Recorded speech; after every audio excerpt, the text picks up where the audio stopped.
Good afternoon, ladies and gentlemen. Welcome to the live webcast of the finals of the Super 30 Champions Trophy Season 9, live from the White Jersey Cricket ground. I think we've come a long way. We've had this tournament happening for months, and after a grueling journey of at least 6 matches for each of the teams, we have eventually come to the finals right now. The finals today is of course going to be played between Team Expendables and Pepe Innings CC, and we are building up to the start of the first ball, and we will of course be having the national anthem to begin with, where we're going to be having the teams line up with the trophy, which they've been waiting for so long. And I think we can definitely see the excitement among the players. They love to take their selfies with the trophy and looking forward to the next 4 hours, and let's see who gets a chance to get a hold of that beautiful trophy. So please stay tuned. We will be starting soon. Huddles are in place, build up is in place, preparations is in place, and we are about to begin shortly.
Jana Gana Mana अधिनायक जय हे भारत भाग्य विधाता पंजाब सिंधु गुजरात मराठा द्राविड़ उत्कल गंगा विंध्य हिमाचल यमुना गंगा उच्चल जलधि तरंगा तव शुभ नामे जागे तव शुभाशिष मांगे गाहे तव जय गाथा जन गण मंगलदायक जय हे भारत भाग्य विधाता जय हे जय जय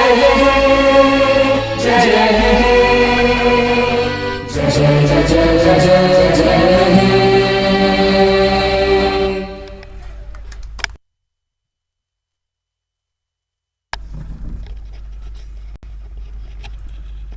So we are having our ceremonies coming to an end right now. We just had the national anthem, goosebumps moment while this is a domestic and local tournament, but then the build up to the final is still going amazing.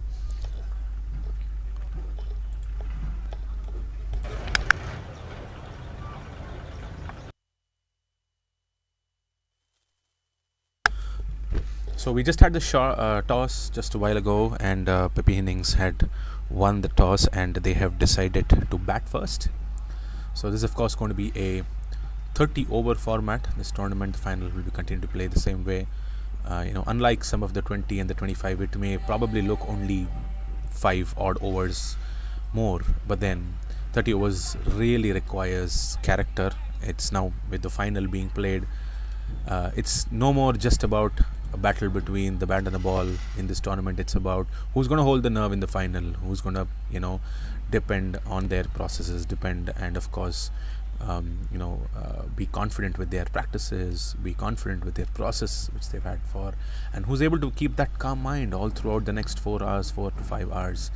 Let's see who gets the chance to have a hand on that beautiful silverware.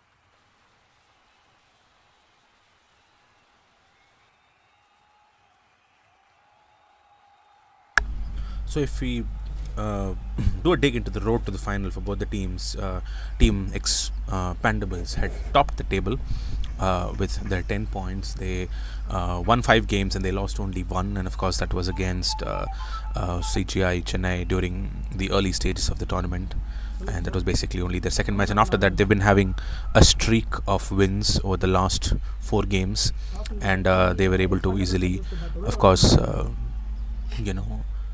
reach that final. And then of course Pepe Innings, they probably had a great start. They had they won the first 3, then the last 2 they of course lost against the Expendables and then the Royals, and then eventually won the last game against CGI to qualify for the final with 8 points. And on a better run rate, they were able to qualify into the finals and be the second spot.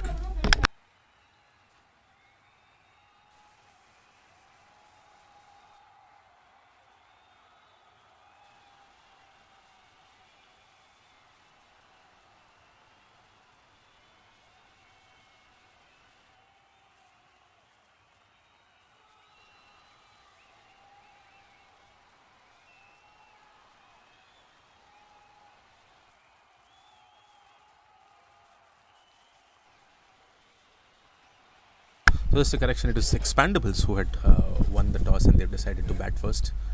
Generally in the shorter formats, teams like to get the ball in the hand first, look at how the ground and the conditions and the pitch behaves, and then look at a target. But in 30 overs is a little different. You need to build the innings, you need to stay calm, and then you of course have that time to build to a good score and eventually go in for the defense. Probably Expandable believes in their bowlers, and they want to ensure that they get it to a blazing start and they're able to defend that. And Pepe Innings would mind bowling as well. So the moment you win a toss is where you of course have the pressure on deciding what to do and what will be right or wrong. But then if you've lost the toss, you don't have that pressure, and you of course have to do what you are asked to. So I think that pressure doesn't remain. So just building up, few moments before the first ball of the final is being bowled for the Super 30 Champions Trophy of Season 9.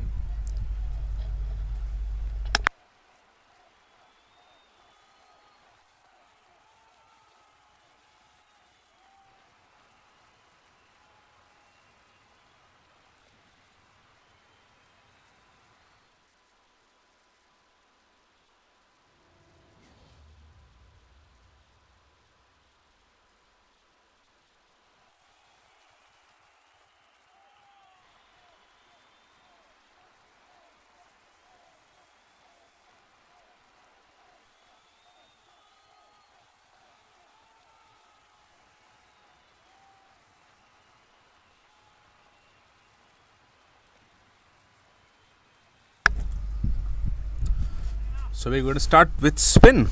So Ravi Chandran, their captain of Pepi innings, is going to be starting the proceedings, and on strike is going to be Sharath to face the first ball. And here we go, the first ball of the finals between the Expandables and the Pepi innings.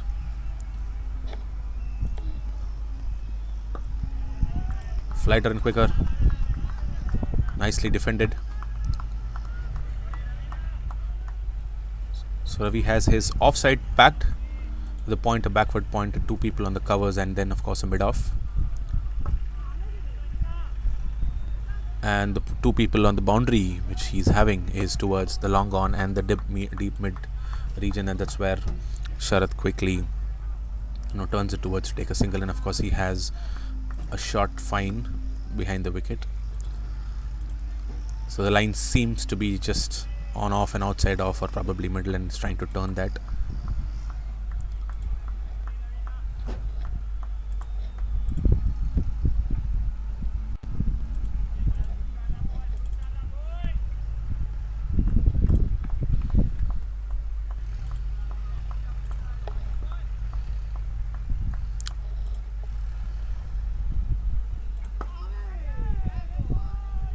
Turn towards long on once again. This was the first ball for Jack Sparrow. That's how he loved to call himself. I think Ravi's, trying to keep it slow to the air, and he's now bringing in a short mid wicket. The person from the backward point has come to a short mid wicket, trying to save that single. Then there goes a deep square and a long on this time. Oh, that was the first wicket. Beautiful. I think that was a good change in field as well. I think he was tempting Sharath to go for the mid-wicket boundary, bringing the man inside, so that the batter generally is usually in pressure in the beginning, and then of course they would definitely want to free that shackles, go for a quick shot, try to get that. The front side was of course open, mid-off was slightly wider, and then of course there was no one, and then straight only was long on. Sharath tried to drive that in the front, and Ravi Chandran with that amazing ball coming in gets that gap between bat and pad, and that's clean bowled. So wicket in the first over in the 4th ball of the final. It's been a great start for the Pepi 11s. I think they wouldn't mind losing the toss anyways. As I was saying in the beginning, it's a 30-over format. Patience is of course very, very important, and of course we don't have to teach that to these teams because they've come to the finals playing 6 games each. So I'm sure they're aware what needs to be done, and just was a moment where Sharath got carried away and he wanted to keep that scoreboard ticking, and that small field change probably put in a pause in momentum, and then got that wicket for Ravi Chandran. So next in at number 3 is AJ, who's going to be a left-hand batter. A right-hand left-hand combination can always be tricky for the bowlers, especially in the beginning. And for AJ, Ravi has got 2 people on the point, in the backward point, a cover, a deep point, and a long off. And on the leg side, only a short square leg, a short mid wicket, and at a wideish mid on. Outside off for AJ to start with, and that was nicely left. Just another one more ball to go in the first over.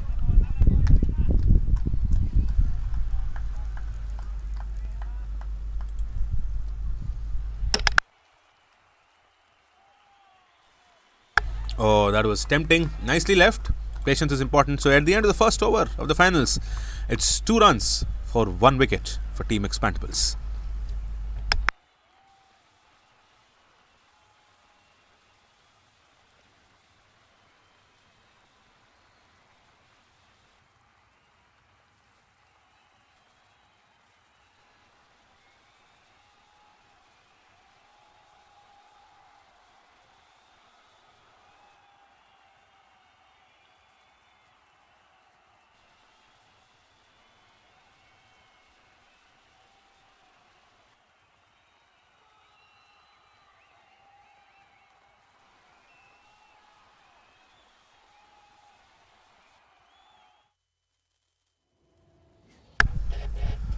So they get back to pace now to join Ravichandran.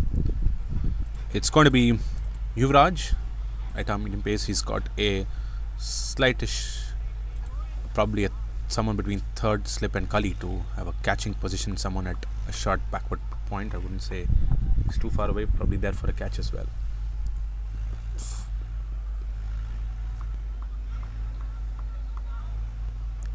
A packed offside field with a deep third, and on the front side, of course, a point fielder, a cover, an extra cover, and a mid off. And on the leg side, only a short mid wicket and a deep square.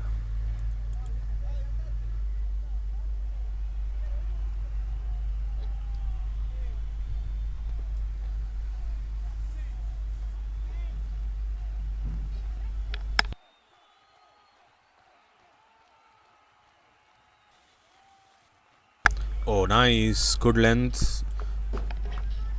Batter waited to see that and saw it through to the gloves. It was a nice shape, didn't carry much, it was slightly fuller, but it is a beautiful ball to look at for a fast bowler.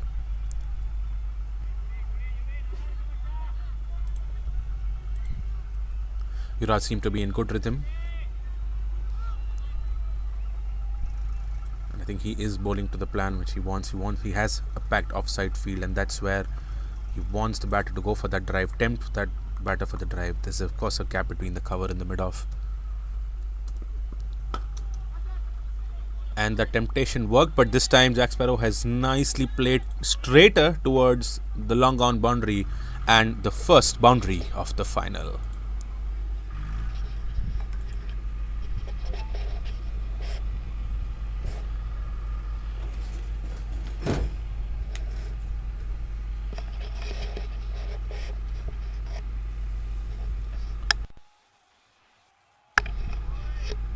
I think Yuvraj should not be worried about this. I think he's making the fielder do what he wanted.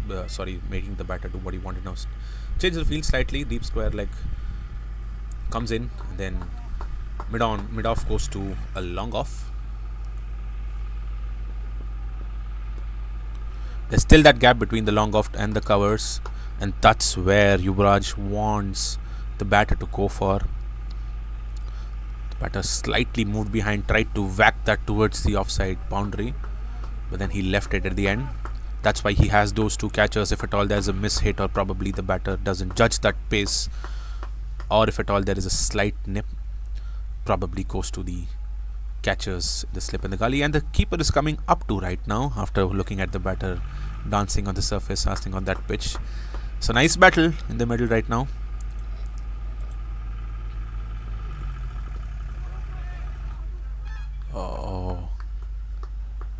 Wide given by the umpire. It can be tough as a bowler to keep that line outside of trying to make that drive, and sometimes with that new ball may slightly shape away more than the bowler expects and goes for that wide. But I think Yuvraj is bowling to the right plan he has. He shouldn't be worrying about it.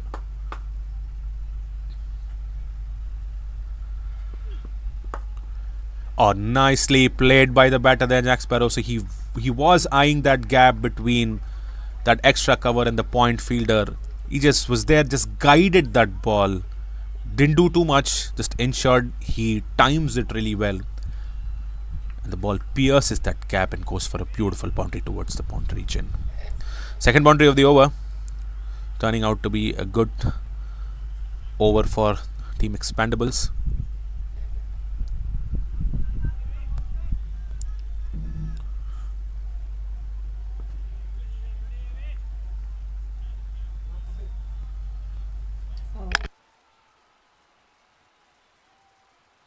A set off again, driving length for the batter, this time toward the cover region, nicely guided, another beautiful boundary, and that is the end of the second over, 15 runs for 1 wicket.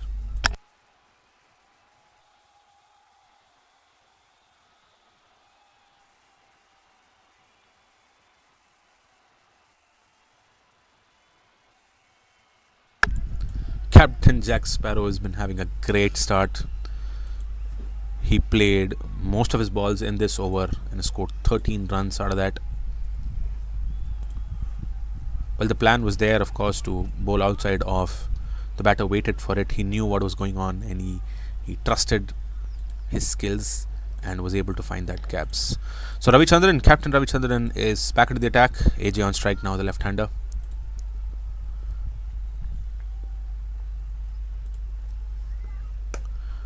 Nice driving ball.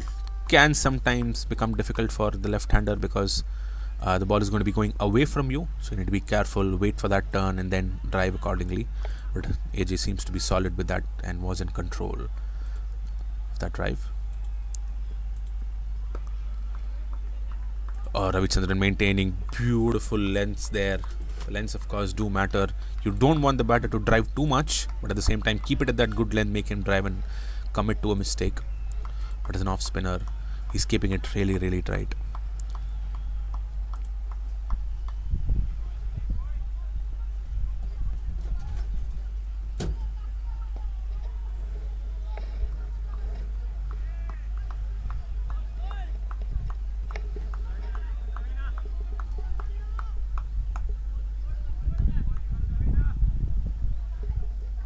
Apologies, the captain was actually Ravindran, but then the bowler here is Ravichandran.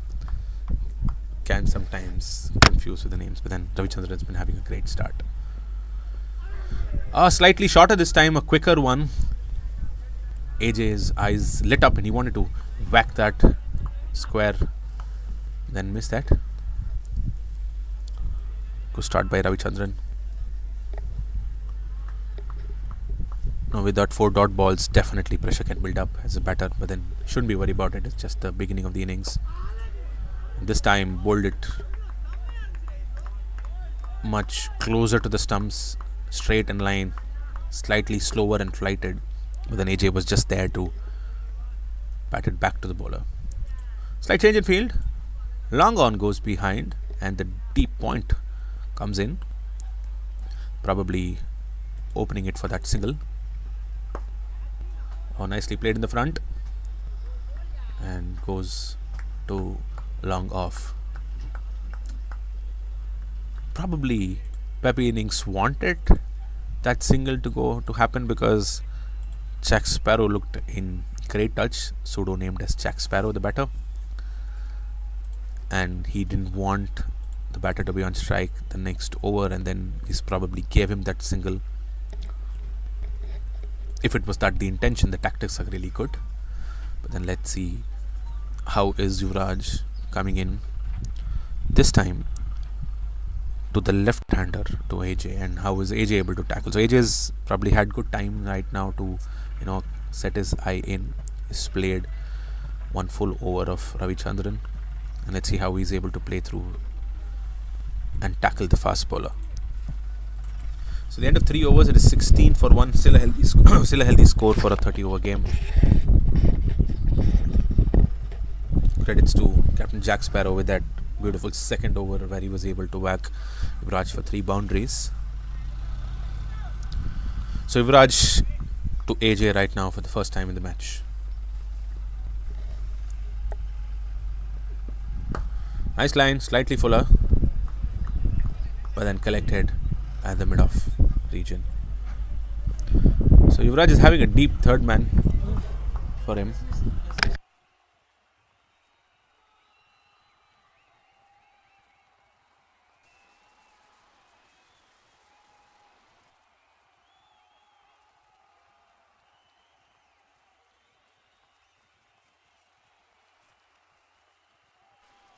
Yuvraj tried to keep that slightly straighter, but then staying in length and a wide ball. So that is what can happen when you're trying to bowl to a left-hand right-hand combination. That would have been a great delivery outside the off stick for a right-hander, but then it's of course wide for the left-hander. There's a nice breeze, probably that's why the ball is slightly shaping away. A straighter ball again, nicely negotiated by AJ towards square leg and a quick single.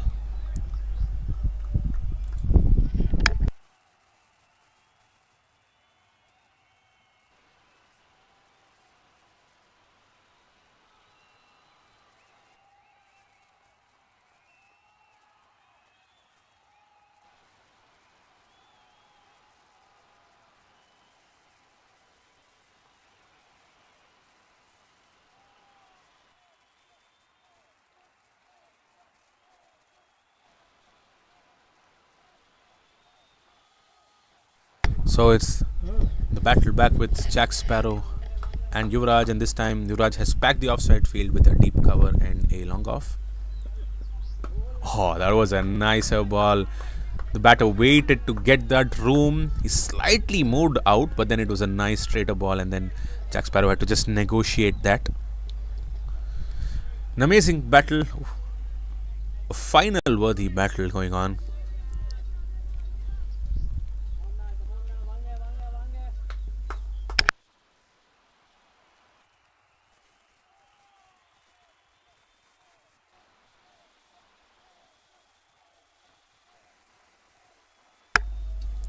The ball shaping away outside the off. Once again a wide and a quick run by. Now the team has to reset for the left-hander.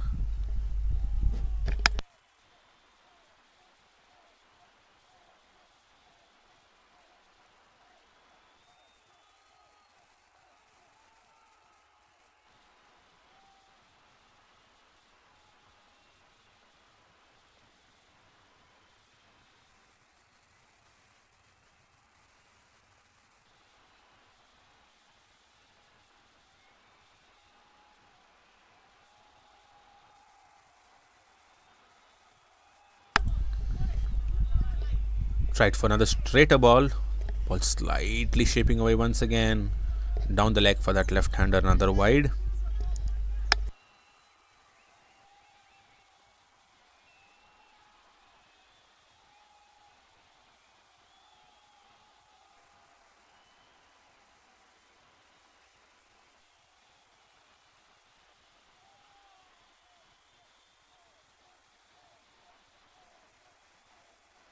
This time moved around the wicket.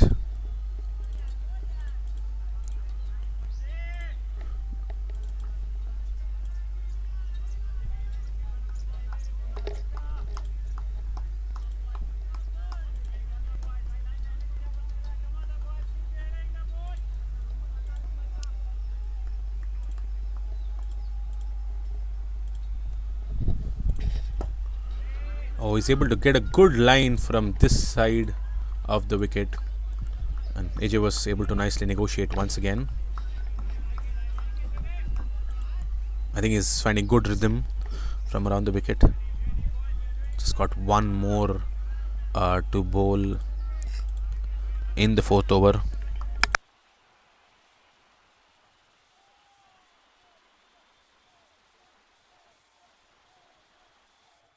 Straight a one, but then AJ was able to negotiate that to the deep square fielder for a quick single. So end of the fourth over. Team Expandables are at 22 for 1. Tried for another straighter ball. Balls.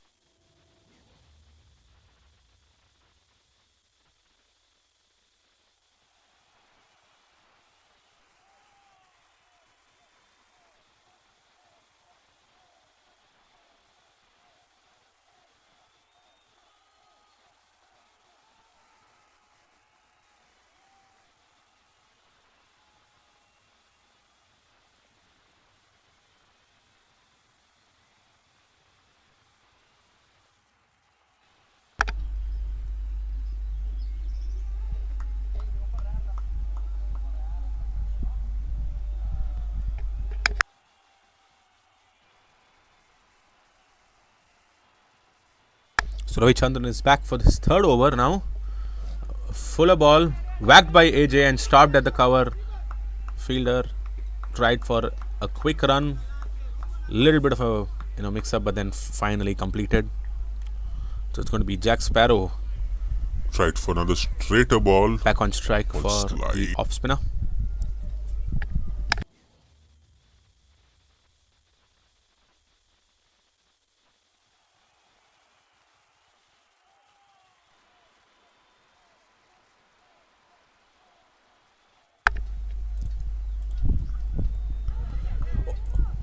Oh, was that a chance? We're not sure, but then I think the ball did not turn as much as the batter intended to.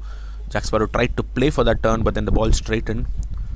Not sure if that was a chance. At slip. Another single now. AJ back on strike, and Ravichandran has to reset. Ravichandran is back for his third lines. over now. He's pulling it really well Fuller now. ball, The whacked lines by- and of course the length, the good length is something which is a beautiful spot where Ravichandran is able to hit consistently, and once again made that left-hander come forward to that stride. That's what you want as a bowler.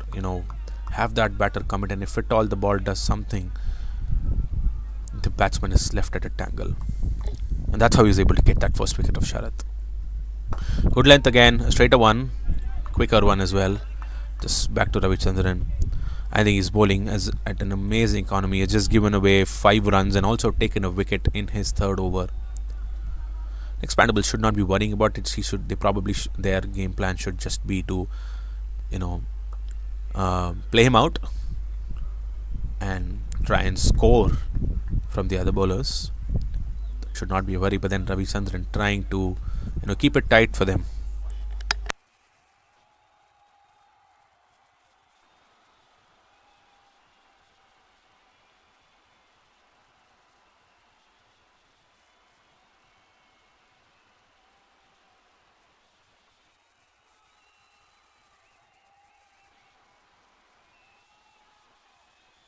Oh, shorter one this time. AJ's eyes lit up, but then hit straight to covers. So, under 5 overs, 24 for one team Expandables, and then Ravichandran completes his third over with just 5 runs and a wicket. And with the end of those 5 runs, we are going to be having a change in sides.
So we're about to start the 6th over.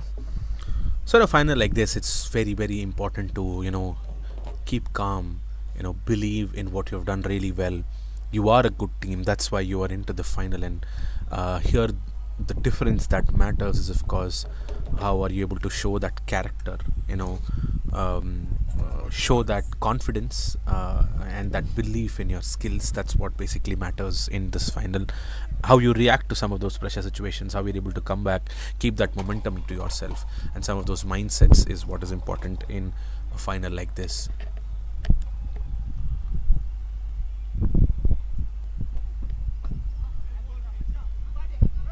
That was nicely stopped by the backward point fielder. Just a single for Jack Sparrow. Yuvraj continues from the other end as well, from the far end. And Jack Sparrow and AJ are building up an amazing partnership here now. They lost Sharath early in the 4th ball of that innings, and from there on, they have got together and, got close to around 23 odd runs in this partnership. It's very important to have that good start, lay that foundation, and of course ensure that you're able to navigate through the middle overs and then accelerate in the death as well. Oh, straighter ball this time. Yuvraj goes in for a strong appeal, but then the umpire says no. Raj was very, very confident. He wanted that wicket desperately. But then umpire was very clear and he said no. I think for AJ, what he's trying to constantly do he was of course doing from this end also, is that trying to use that ball shaping into the left-hander and see if he's able to trap him or get him out bowled. Slightly outside off this time. Another appeal. Seemed like the bat hitting the ground rather than the ball hitting the bat. It bounced off a little bit, even from that fuller length.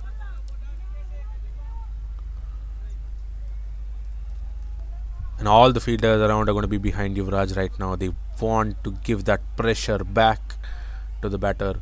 And from the other end, Jack Sparrow trying to calm AJ down, showing him the directions where he can just navigate and play around.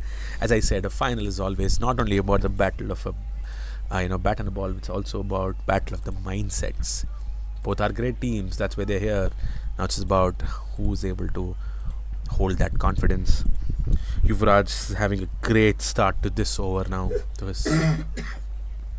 Oh, that was beautifully shaping out the outside off. Nice bounce. A good length. That's a dream ball for the right-hand bowler going across to the left-hander. And of course, AJ tried to just, nudge that down behind square more towards the backward point region. Then missed that. No run scored yet. I think, probably it was just that one run in the first ball. And after that, 3 dot balls, and Yuvraj seemed to be in good rhythm from the other end this time. Oh, and that's caught and bowled. Beautiful comeback by Yuvraj here. That is what he wanted the batter to do. Another driving length ball, this time much straighter. The previous 2 balls were going across. The first one came in a shout for LB, which was of course not given. And this time a straighter one, AJ driving it. It was in the air, and it was definitely not an easy catch for Yuvraj to take. Never an easy one for a fast bowler on his follow through to grab a ball coming back, and of course at that height. Amazing catch there. I think, as I said, it's about a game of mindsets. You just saw that amazing battle, and then eventually in this one Yuvraj came out victorious. And then Expandables lose their second wicket. I was just talking about that partnership with Jack Sparrow and AJ was building up. But then AJ had to fall for that ball from Yuvraj. While Yuvraj did not have a great start in his first over, he's come back really well. He's able to bowl to the plans he wanted, and he's able to make the batsman do what he wants to do. And as I said in the beginning, when you want the batsman to do what you want, you will definitely, get reward for that as well. So good tactics, good planning. And Yuvraj was able to get that. And he's in his last ball of the 3rd over for Yuvraj. And Suresh Kannan is the new batter who has come in, who's have to negotiate the last ball of Yuvraj. A quick false start. The keeper coming in to just adjust of the 3rd over for Yuvraj. They would love to take another wicket here.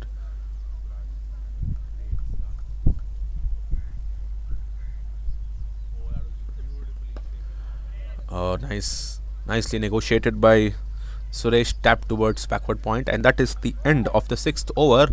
Team Expandables are at 25 for 2 wickets, and we've got another 2 more overs to go for the power play.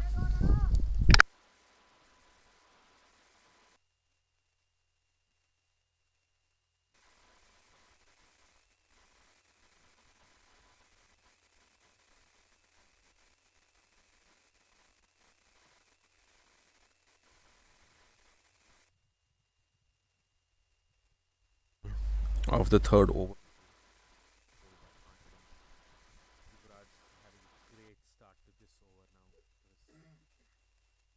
Oh, that was beautifully shaping out the outside off.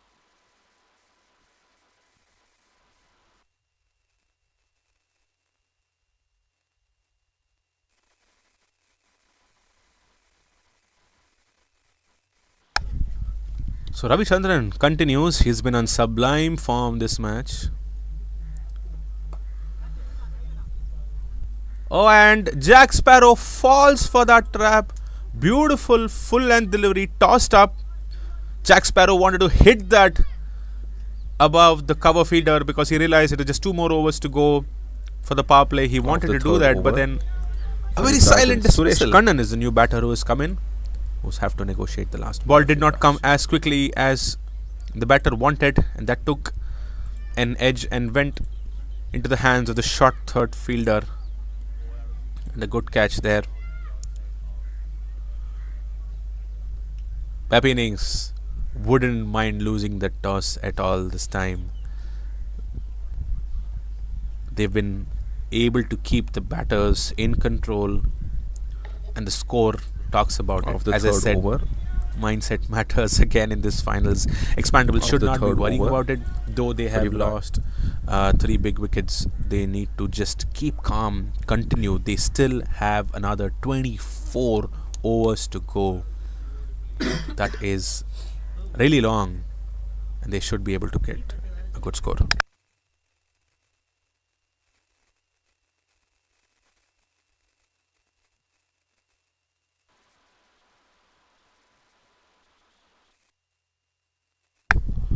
Ravichandran tried to whack that. He wanted to take control over Ravichandran, and Jack Sparrow tried to hit that towards the cover boundary, but then that was nicely caught at the short third man region by Tamilarasan.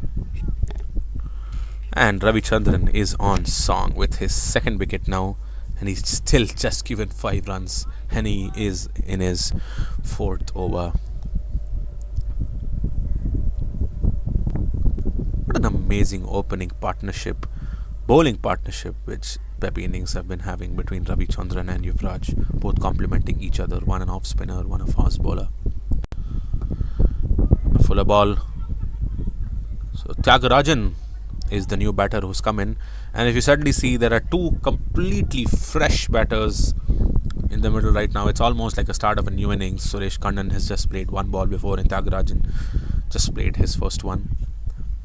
You should not be worrying about this. There is a lot of time. They should try to build a partnership, build the innings, and take it forward. And a beautiful ball again by Ravichandran. Suresh trying to play for that turn, but then the ball going straight into the keeper, a straighter one.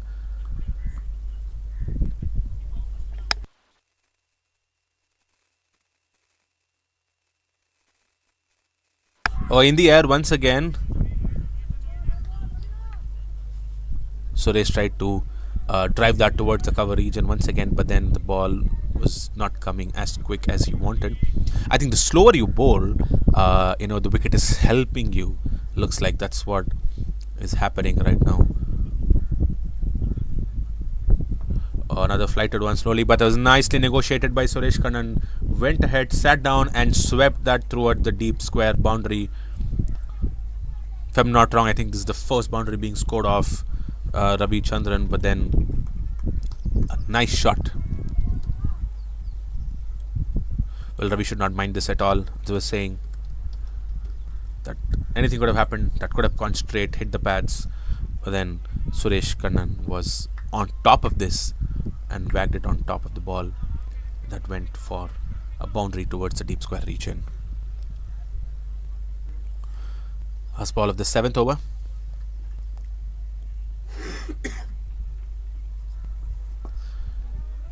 On the middle stump right now, and that the umpire calls it an over. The end of 7 overs. Team Expandables are at 30 runs for 3 wickets.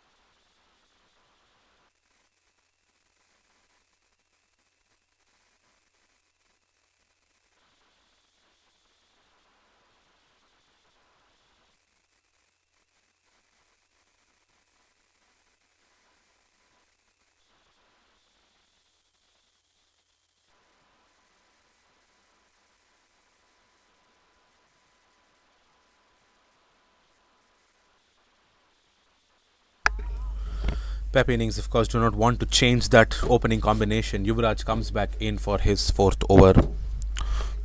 Captain Ravindran looks like he's a fan of consistency. He doesn't want to bring in any sort of changes to what's already going well. And this, of course, is going to be the last over of the power play. And after that, the bowling team can have 5 fielders outside the inner circle.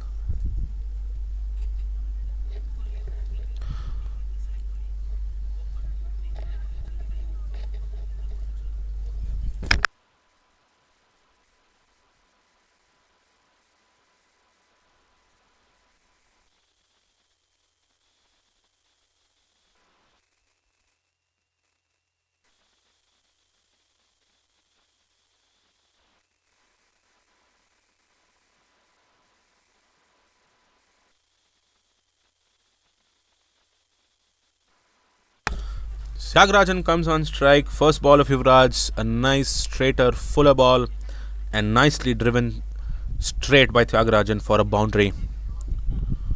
That came in at a good pace, and a good swing of the arms by Tyagarajan and goes straight towards the long on region for a boundary. So good start to the final over before the power play ends. It's very important for the Expandables to get a good score at the end of this power play.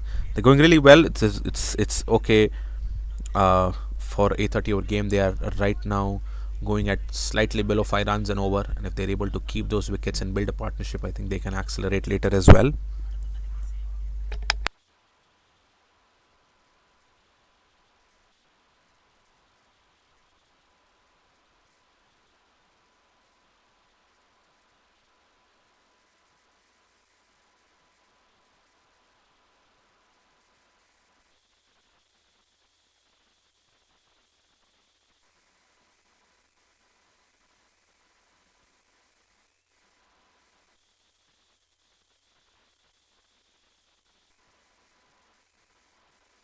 That was driven again towards the mid-on fielder. For a moment, the mid-on fielder was interested to take a quick catch.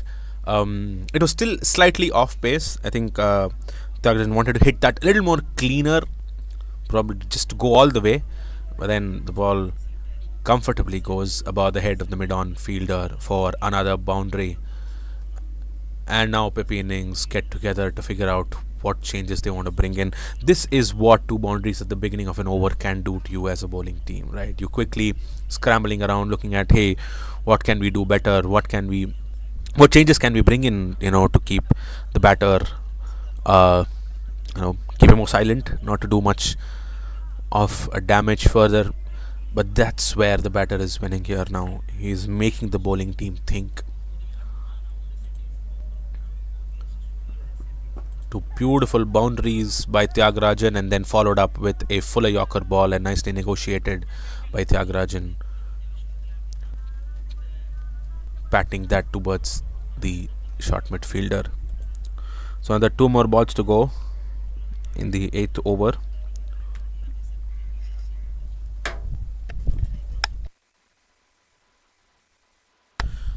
A fuller one outside off this time. Tyagarajan waits and drives that. The cover fielder is just a spectator, and the fielder's unmoved, and the ball hits the cover region just like a tracer bullet, in the words of Ravi Shastri. So another boundary, the 3rd boundary of the over for Tyagarajan. I think he's coming and doing some serious damage, and it's definitely helping Team Expandables to consolidate a good score in the power play stage. 1 more ball to go in the 8th over. Slightly shorter length. Tyagarajan went into the back foot trying to drive that, but then misses. It's beaten. At the end of 8 overs, Team Expandables are at 42 for 3.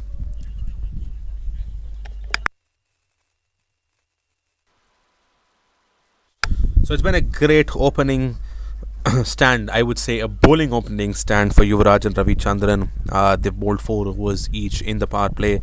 If you look at a quick highlights, we saw a wicket in the first over, in the 4th ball, of course, by Sharath, and then followed by Jack Sparrow trying to hit Yuvraj across for a few boundaries, and AJ was trying to negotiate there, but then Yuvraj came back from the other end towards the sixth over and caught those, 2 wickets.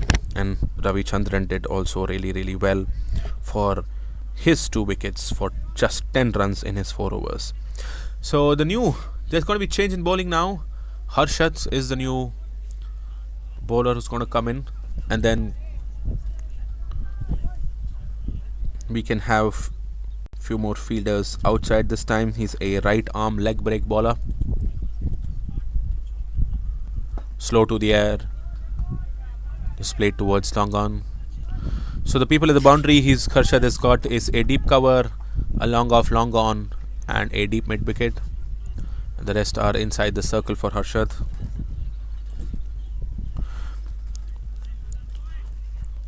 Harshad is of course one of the top 10 wicket takers in this tournament. He's taken 9 wickets in the 5 matches which he's played in this tournament. Slow to the air again. Very, very slow through the air. Straighter ball, wanting the batter to drive once again. He's trying to, go across, pitch that ball on line, and wants the ball to turn towards the outside off stick. Nice lines once again. The toughest part for bowlers like these, of course, as a batter, is that you don't know which one to commit for. When it's going so slow, you don't know what's going to happen. There are a lot of revs in the ball as well. You want to drive just like that, just like how Suresh has done this time.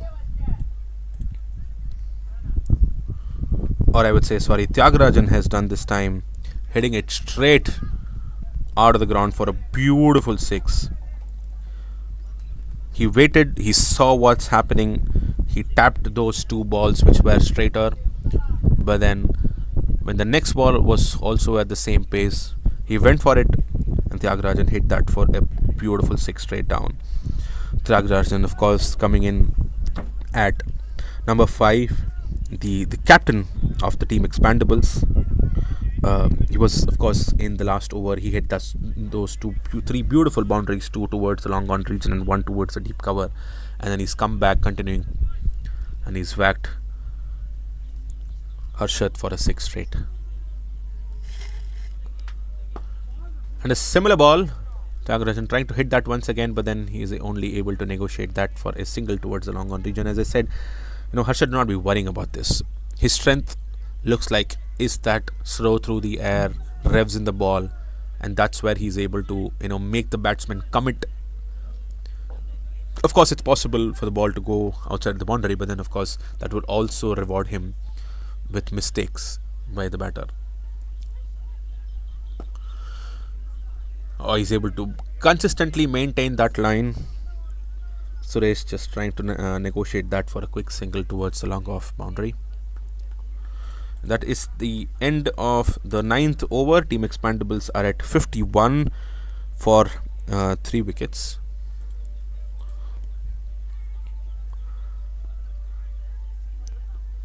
So let's see if Suresh Kannan and Tyagarajan, the captain, the 9th can over. build Team an innings from here. Expandables are Tyagarajan at looks very, very confident with those boundaries where he just started with those 3 4s and a 6 which he just hit out the last over of Harshad.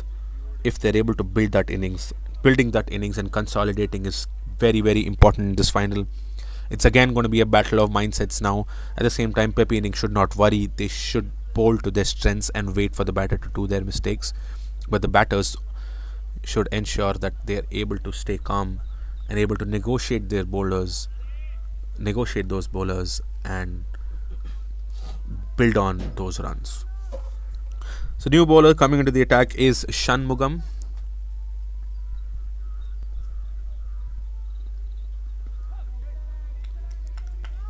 To be a good medium pacer.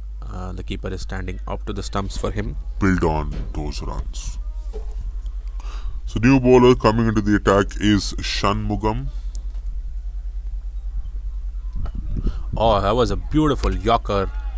A full length on the stumps line, and very nicely negotiated by Suresh as well.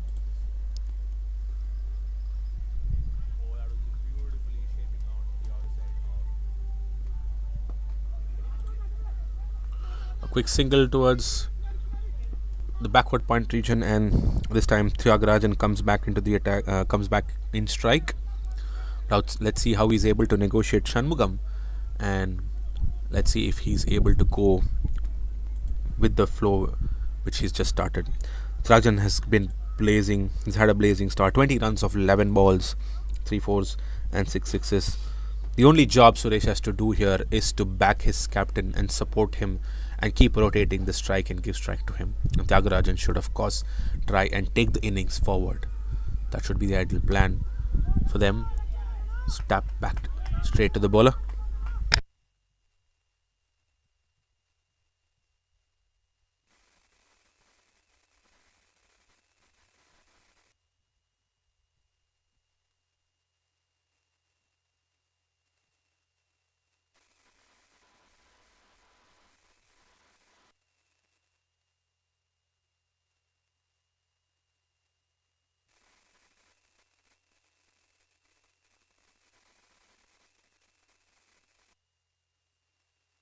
Tyagarajan wanted to go for it. He expected that quicker one once again, but this time Shanmugam was really cheeky. It was smart ball, slightly off pace, but then got the batter thinking twice. And with that, it's the end of the 10th over.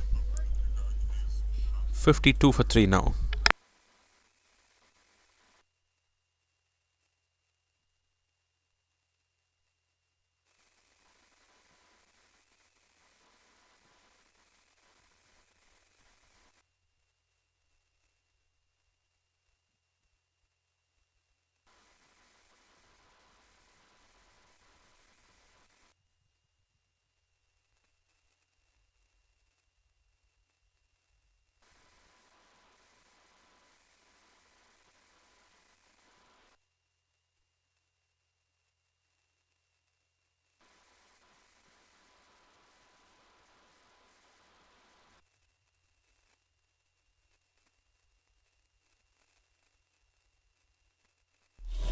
Build on those runs. So new bowler coming into the attack is Shanmugam.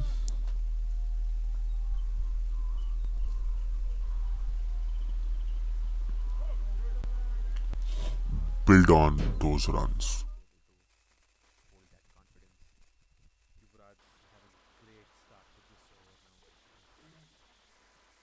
Oh, that was beautifully shaping out the outside of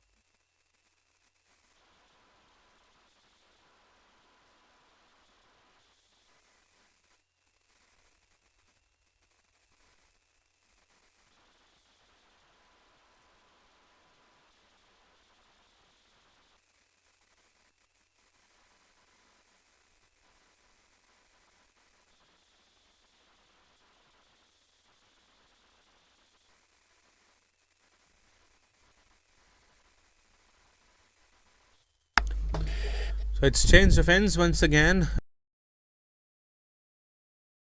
From the opposite end this time, Suresh Kannan on strike.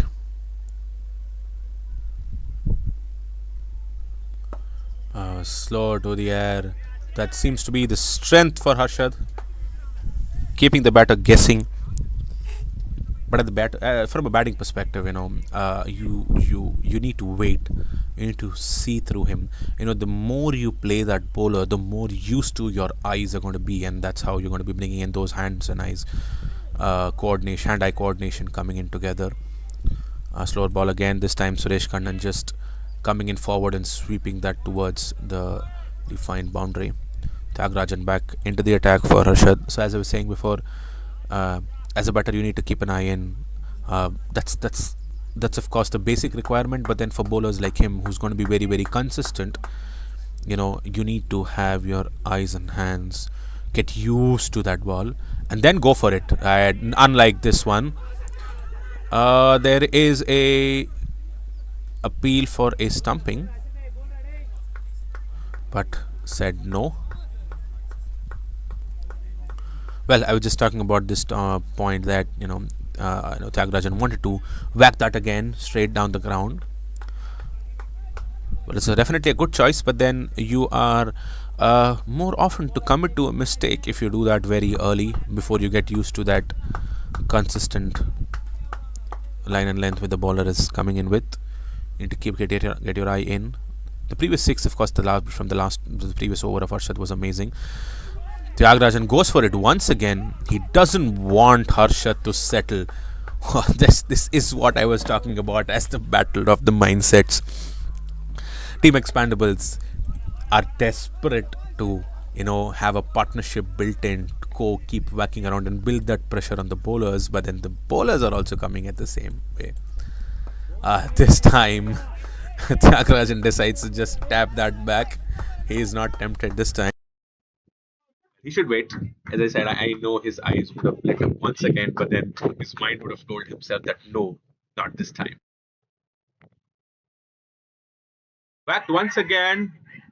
The long off fielder coming in, but will fall short. Well, Harshad was laying the perfect trap for Tyagarajan here once again. Tyagarajan would No, wanted to have not that this time. clear off. Well, it did not connect enough. If it all would have Once connected enough, again, probably would the have long got off fielder coming into the in. hands of the long off fielder. But then amazing bowling by Harshad there. He's able to consistently bowl that line and that length at that pace without worrying about the result, and that's a perfect mindset. And Tyagarajan, of course, he would definitely want to put that pressure back on Harshad by whacking him for a few fours and a six. Few fours and sixes. So at the end of 11 overs, Team Expandables are at 54 for 3, gradually building their innings. It's very important they do that. And now it's Ravindran who's back into the attack, who's apologies coming into the attack for the first time.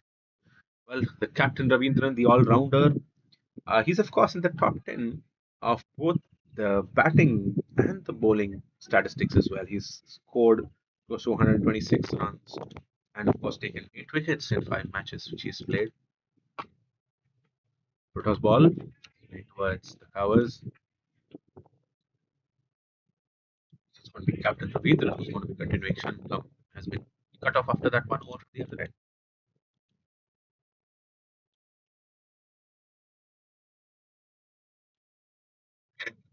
Slow ball. Suresh Kannan doing the right thing. Just negotiating it towards the final leg region and bringing Tyagarajan back on strike. Well, looking at this innings, seems like Tyagarajan should wait for the slower bowlers because he was able to comfortably hit boundaries of Yuvraj. But of the spinners, he was able to only hit that 1-6.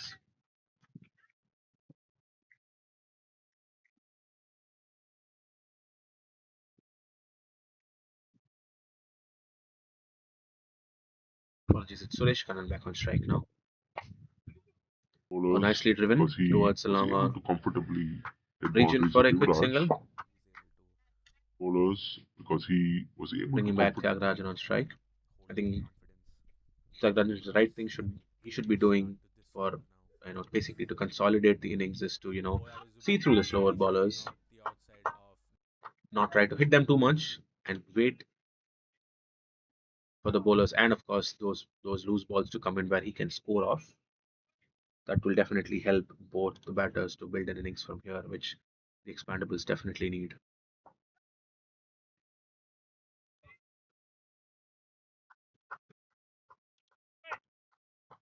Captain Ravindran is going very, very quick through his overs. He's already bowled 4 balls.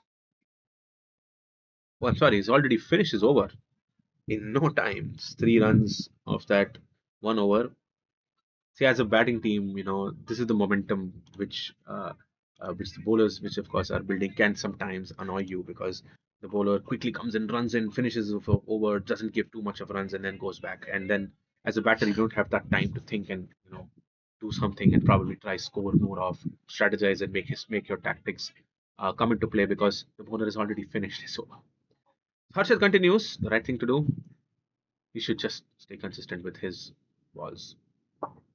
Straight one. This time, Suresh Kannan tries to hit that over the cover region, but then it's only a single.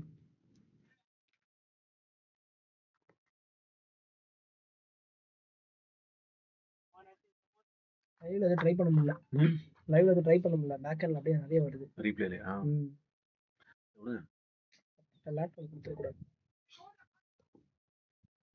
It was nicely swept towards the fine leg region, and the deep square fielder comes in and covers that up. And there are 2 runs taking. நல்லா பண்றீங்க, நல்லா ஃப்ளூயண்டா பண்றீங்க, சூப்பரா இருக்கு. Yeah, thanks. எனக்கு பரத்னு ஒருத்தர் Bharat கிரிக்கல் YouTube channel வச்சிருக்காரு. Okay. கிரிக்கல் commentary சொல்லிட்டு அவரை மாதிரியே செம்மையா பண்றீங்க, நல்லா பண்றீங்க. வேற காம்பினேஷன்ஸ் அந்த மாதிரி இருந்தா கூட கூப்பிடுங்க. லைக் 2 பேர் பண்ண மாதிரி. நல்லா பண்றீங்க. உங்களோட அடுத்து ஆக்சுவலி அடுத்த சொன்னா நான் பரத்னு ஒருத்தர் அவர் ரெகுலரா வந்துட்டு 3 நிமிஷம் அடுத்து சப்போஸ் கண்டிப்பா நான் சொல்றேன். Please. Sure. Thank you. அந்த மாதிரி ஆப்பர்ச்சுனிட்டிஸ் தான் பெருசா கிடைக்கிறது இல்ல. நல்லா பண்றீங்க.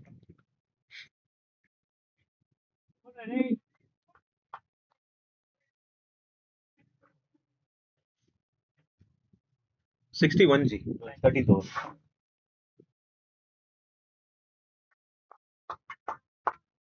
So very quiet over going through there, and that's the right thing to do as batters because you have to consolidate your innings here. But then Harshad is being really, really consistent with his lines and the type of balls, and of course, he's one of the top 10 bowlers of this tournament. Oh, this time Suresh Kannan going in really far ahead, doesn't let the ball pitch and sweeps that once again. Suresh has been consistently trying to do that against Harshad as a good weapon and a very nice boundary this time. I think Suresh is playing a very, very good knock, supporting Tyagarajan there. And both of them, of course, should be complementing each other. It's very, very essential to build an innings from here right now. It was only the 6th over when they lost that 3rd wicket of Jack Sparrow, and from there on, both these batters were able to consolidate. And at the end of the 13th over, Team Expandables are at 66 for 3 wickets.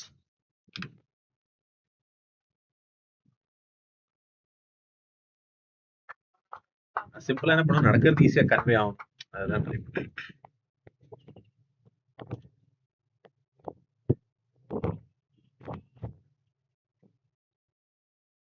Captain Ravindran continues, starts off with wide on the leg.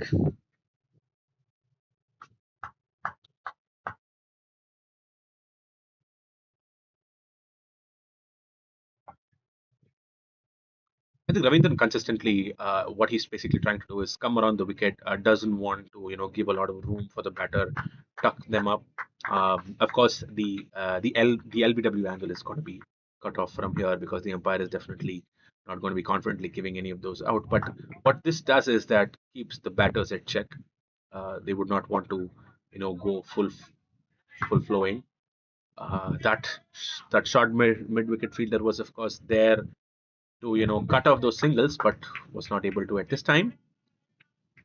But Ravindran, as I was saying in his previous over, he's sailing through his overs, getting through it quickly, and with that angle, tucking them up, not letting them score.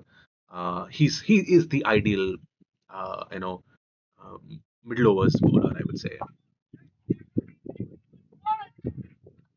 Again, not giving enough room. Tyagarajan started really well, is back on 100 strike rate right now. Of course, he's going really, very well. He's holding himself, while I'm sure in his mind he's definitely getting tempted, but then I think he's keeping his mind calm. The odd outside off delivery going across, but then Tyagarajan not able to clear that. I think it's captain to captain, the battle going on right now.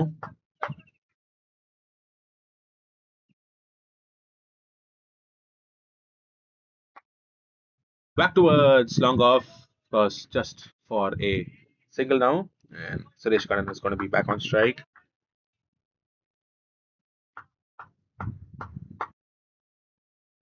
A slight change in the field because we've seen Suresh Kannan being strong in his sweep. He's bringing that short fine leg fielder and bringing in a deep square leg fielder this time.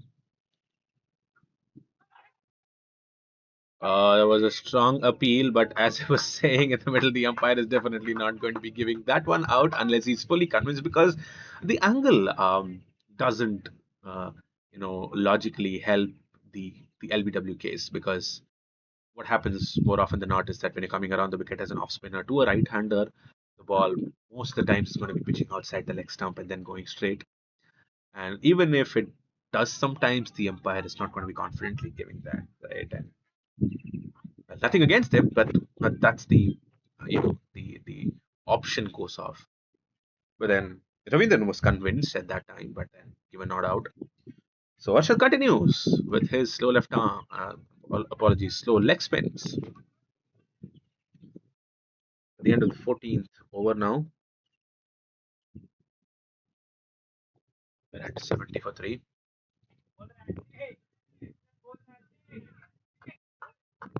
It was so slow that Tyagarajan got 1,000 options in his head on where he wanted to whack that, but at the end just tapped it towards the short midfielder.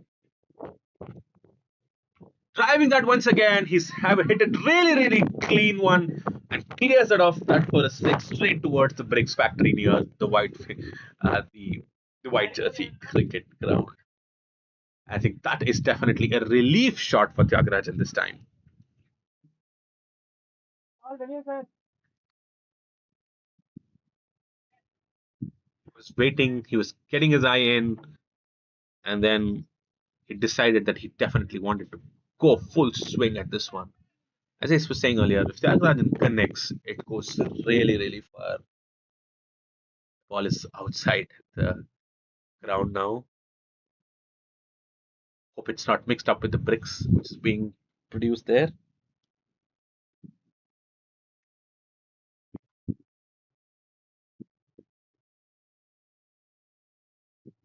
But I think Harsha should not be worrying about this, and that's his strength. Getting the batters committed to that line and that type of ball is his strength as a leg spinner.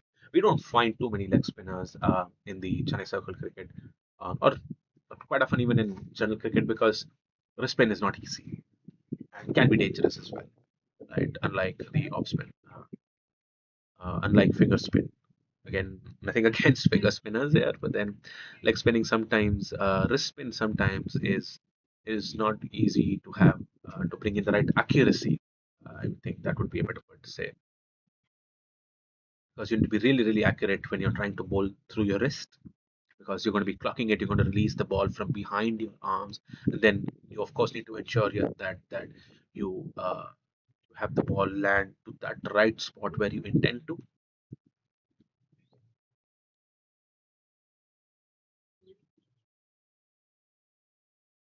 While we are still waiting for the ball to come in, we're probably looking at a replacement ball this time.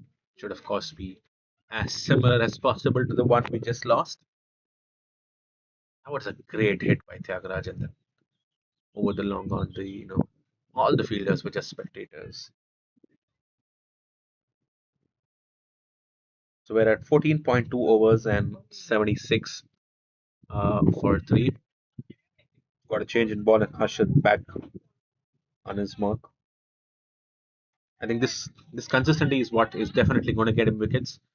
And Pepe Innings would love to have the wicket of Tyagarajan here, but Tyagarajan should just continue what he's doing. He's already at 33 of 30. On the other end, Suresh is giving him great company with a 20 ball 17.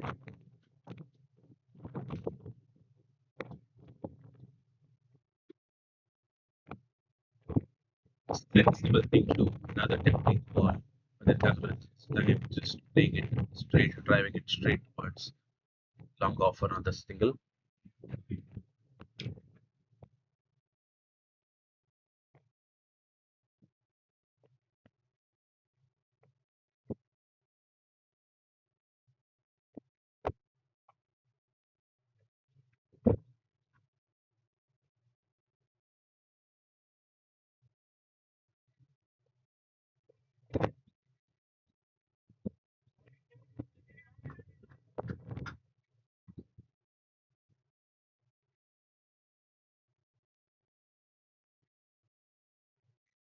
Another drive by Tyagarajan, but this time the long off fielder seems to be interested, and that's taken. That is a prized wicket for the Pepe innings team. This is what they wanted. I don't want to jinx this. I definitely don't want to take any credit, but hard luck to Tyagarajan. I'm only feel sorry for him here. He did the right thing. I wouldn't say whether it was the right thing or the wrong one, but Harshad made him commit to that. And Tyagarajan went for it, and he had the right man to take that catch. It was not perfectly connected. I was just talking about this. The battle of the mindset is what is for a final. There was a beautiful battle between Harshad and Tyagarajan there. Uh, Tyagarajan, of course, falling off after a beautiful innings of 34 runs, three fours and two sixes. They were on the verge of creating a beautiful partnership. They were consolidating it really, really, really well. But then Tyagarajan falls off. But it was a great catch by Imran at the long off region.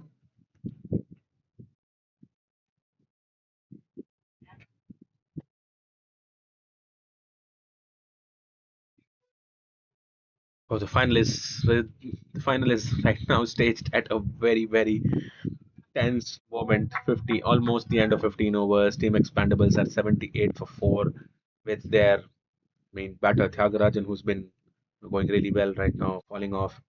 They had a great partnership, I would say. I think almost, uh, or I would say more than 50 runs. Probably they already had together between Suresh Kannan and Tyagarajan. But then Tyagarajan falling off 34, 32 balls. And that was a beautiful wicket created by Harshad there, created by the bowling team. Okay, an interesting field there. A silly mid off for the last ball of the 15th over and for the new batter there.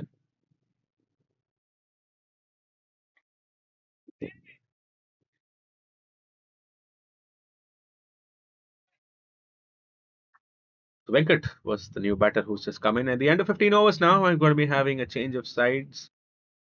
Team Expandables are at 78 for 4. They would have loved to end that at just 3 wickets out, but then, just one ball, just one wicket changes the course of the match completely. Imagine if, you know, Tyagarajan was continuing from here, another 15 more overs to go, the second half of the innings. I'm sure they would have loved to consolidate along with Suresh, but they failed to do so for an amazing plot which Harshad had created, of course, along with his fielding team and his captain, Ravindran. But nevertheless, great credit to Tyagarajan. He was able to, take the team to a good score.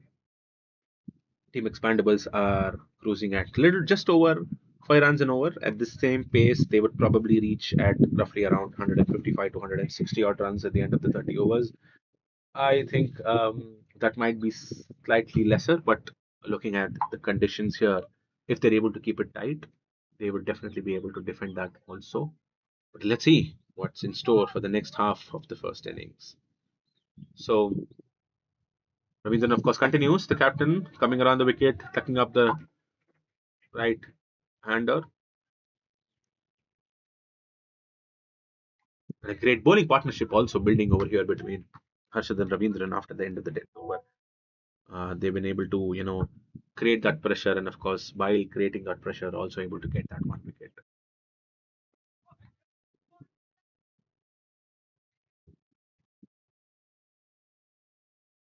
ఇది కొంచెం brightness increase చేయరా సుద్దుకి ఇక్కడ తెల్లరా black కొంచెరా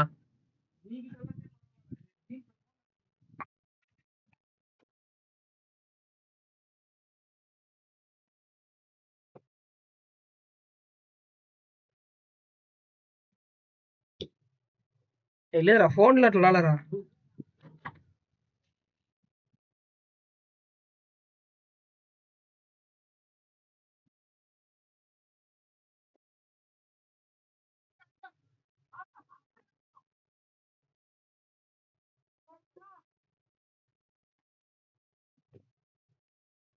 అయితే బాగుంది ఎట్లే పెట్టే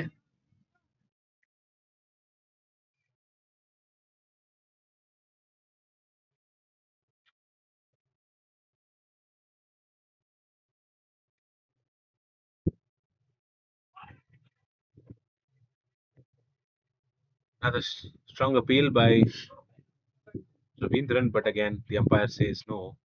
Seems to be the ball was pitching outside the leg stump.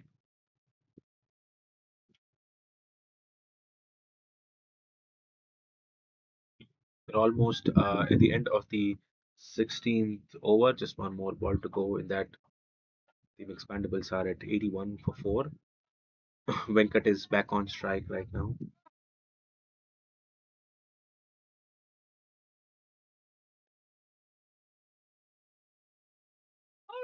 Oh, that was almost played on to the stumps, but then nicely negotiated by Venkat.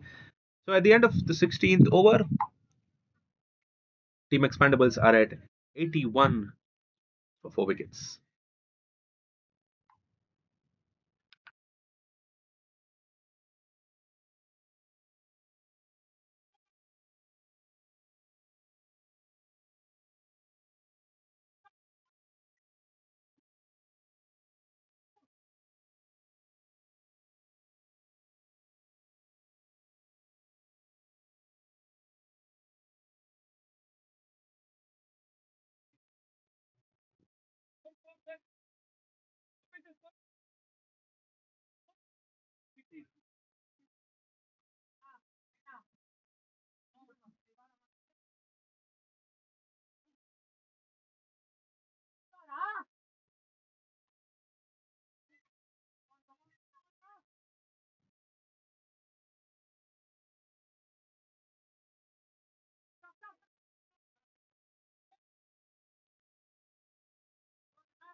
So Shanmugam is going to be back into the attack, replacing Arshad from the far end once again with his quick medium pace.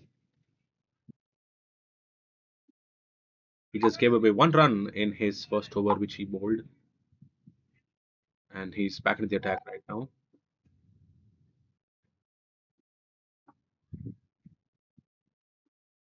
The Pepe innings are keeping it really, really quiet. In the middle overs, they're able to achieve that easily. That's what they want. But Team Expandables should not be worrying here right now. The next target is, of course, going to be to build another good partnership. Just how Suresh and Tyagarajan are able to do this time. Suresh should try to help Venkat build that this time. Quick a ball outside off, and Venkat tries to whack that towards cover, but then got beaten there. I was nicely struck by Venkat, a roar while he was hitting that, and that ball goes to almost the next ground for a beautiful 6. We could hear the roar almost until here. Bowled at a very, very good pace, and then nicely swung by Venkat. A beautiful bat swing straight above the long off fielder.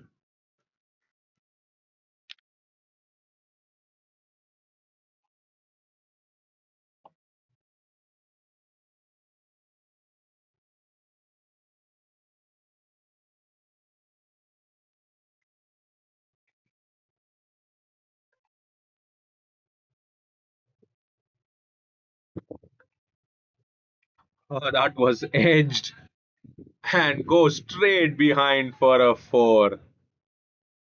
That'd be too harsh to call a catch drop by the keeper, but it was really, really quick. Shanmugam balls, he's very skiddy, comes really, really quick sometimes, and then Venkat tries to whack that one as well, but then felt like an edge and went straight behind for a 4.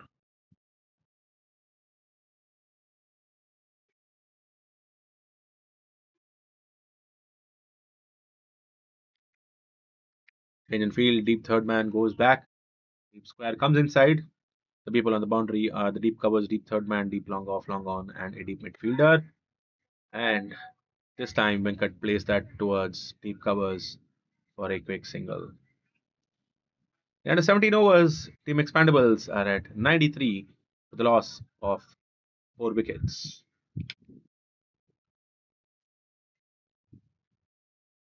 కొంచెం brightness மட்டும் ఉమ్మా డల్కి వెళ్తారా లేదు ఫోన్లో ఎట్లరా ఉంది లేదురా అయ్యో మరి ఈ బ్రైట్ ఉంటే కరెక్ట్గా ఉంది మరి బ్లాక్ వెళ్తాయి ఫేస్ బ్లాక్ అవుతాయి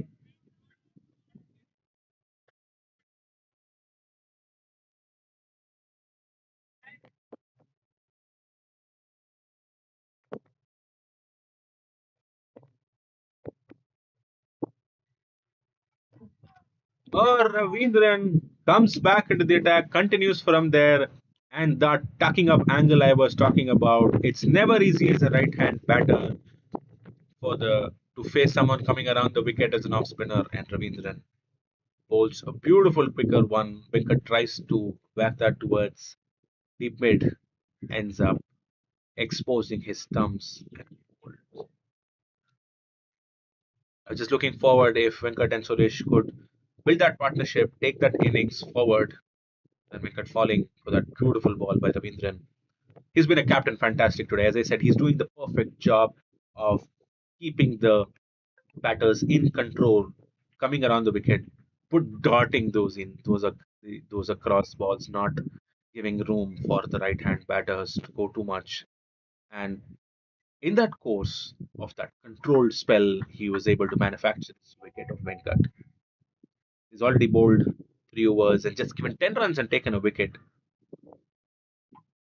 They are doing their respective jobs really, really well, the Pep innings. And as I said in the beginning, they wouldn't mind losing the toss at all at this moment. So Team Expandables are right now at 93 for 5. There is still a lot of time to go. There is still another 12 more overs to go after this one in this innings. What's very, very important is to consolidate together and take it towards the end, to the death. Well, in that course, Pepe innings are trying to get the Team Expandables batters commit to mistakes and get them out. Well, that's the battle of mindsets. Once again, an amazing final being fought. New batter coming in is Kalyan.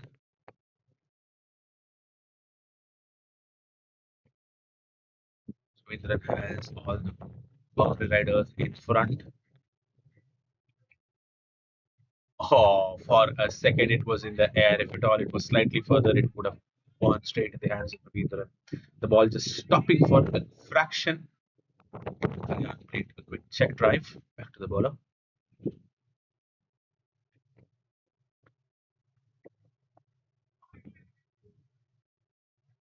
Going across and turning back in. Looking at the reaction of the keeper, seems like uh, just missed the off stump.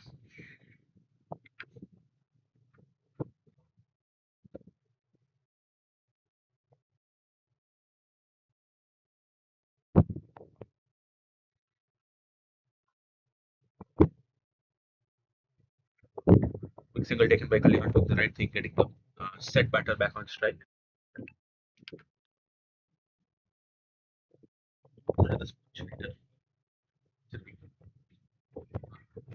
सामने कहा था तेरी इतना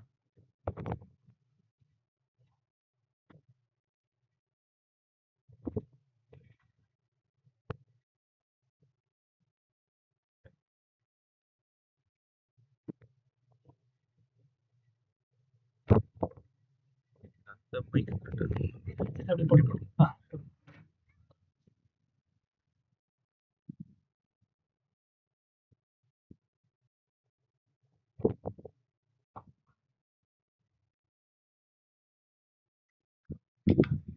Ravindran finishes his 4th over. At the end of 18, Team Expandables are at 95 for 5.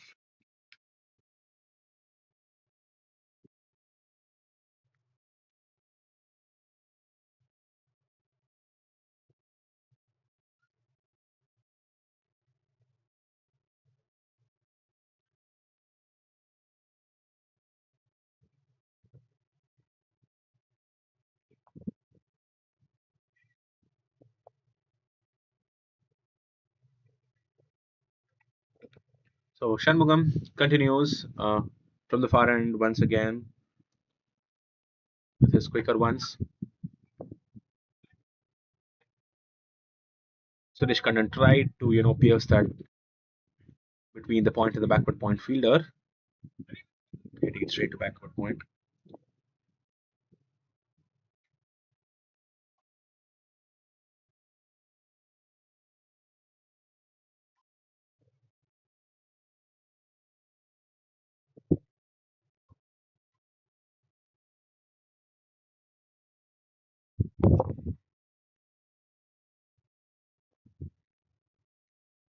who is not giving in enough. Shanmugam is keeping it really, really full. So batters, if they have to clear this, they have to really go under the ball. They have to go low and go with the heavy backswing. That's definitely not easy with the pace. Shanmugam, and he's not having a very high release, Shanmugam. So it's never easy to go under the ball and try to clear that off.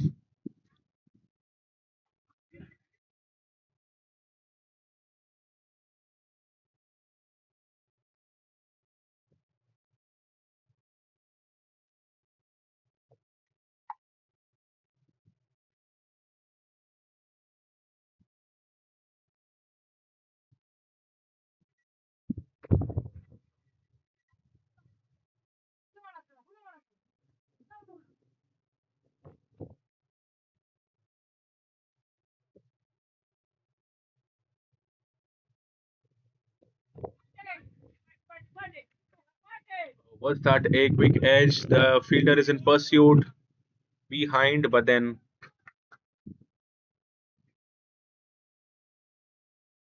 goes for a boundary.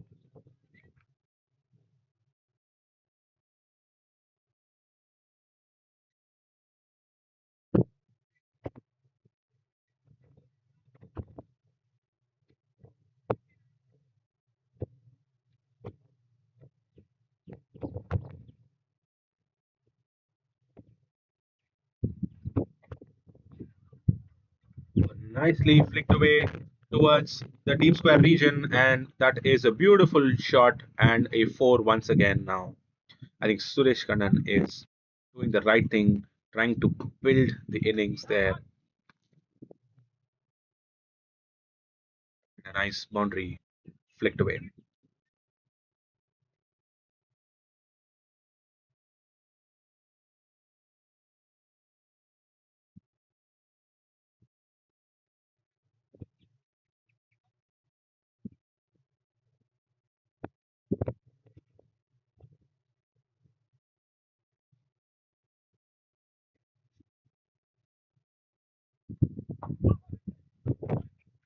This time the ball just holding off. I think what I can assess at the end of this 19 overs, of course, Team Expandables are at 105 for 5, is that the wicket, the pitch is definitely slightly on the slower end. Unless and until you do not put an effort ball, it's not going to come off full pace. Even in this over, some of the balls which Shanmugam bowled skidded quickly, but then the last one over here, it stopped for a quick. If you notice, then Suresh just played that check shot and went straight back to the bowler. And of course, Ravindran back into the attack for his fifth over. Doing a really, really control job, and that is a beautiful stumping by the keeper. Leg umpire gives that out. Ravindran made the batsman to commit and come forward. Wanted to come in for the drive. He made him lean forward, and with that, the back leg was not planted, came out, and then the keeper doing a beautiful job of collecting it quickly, dislodging those bails. Well, from that angle, that is the plan. Ideally, they would have had. The batter wanted to play for that turn, but the ball did not turn enough. It held back. It held straight. It went straight to the keeper, and then of course the keeper did the rest of the job. Beautiful. That was nicely stumped. And this is the second wicket for Ravindran. Captain Ravindran here doing really, really good job. He's taken the second wicket of his innings, just giving away 12 runs, and he's already in his fifth over. Team Expandables are falling apart. Afraid to say, they still have 4 wickets to go. More important thing is that they still have 10 more overs to go. Consolidation, as I was saying earlier as well, is a key to a 30 over game, a 30 over inning. They need a really, really, really good score from here on to ensure that they're able to defend. But at the same time, as I said, the wicket is behaving a little more sticky. It definitely is not going to be easy for Pepe 11 also to come back and go hit their shots. Definitely not going to be easy. But for that, Team Expandables definitely need a strong score. At the current rate where they are in right now, they probably would touch close to 160. That would still be a very, very good score But the thing to be keeping in mind is that they just have 4 more wickets.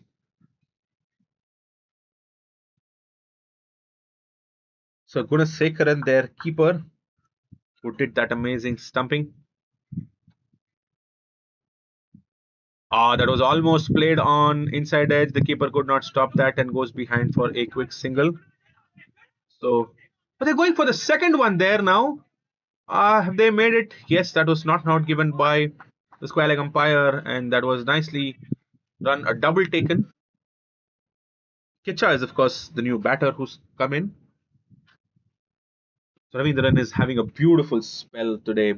He's, as I was saying earlier, his angle is always the one which is coming around the wicket, going across to the right-hander, while he's, knocking off the LBW piece. But then he was able to, uh, you know, make the batters commit to his mistakes.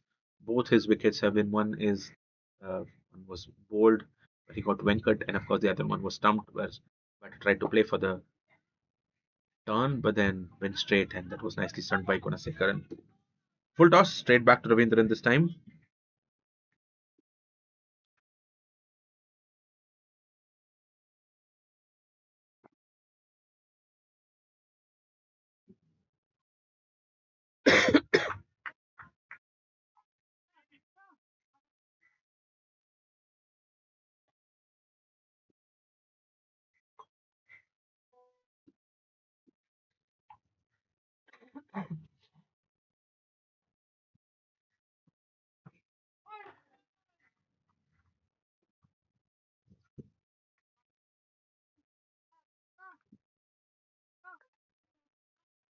We're almost in the last ball of the 20th over.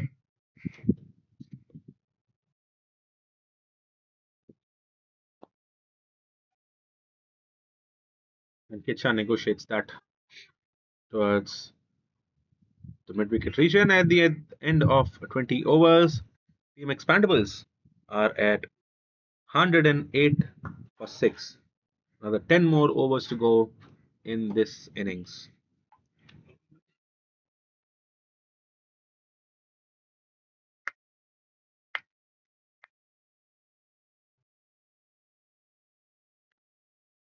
Well, the last 10 overs have been really, really amazing.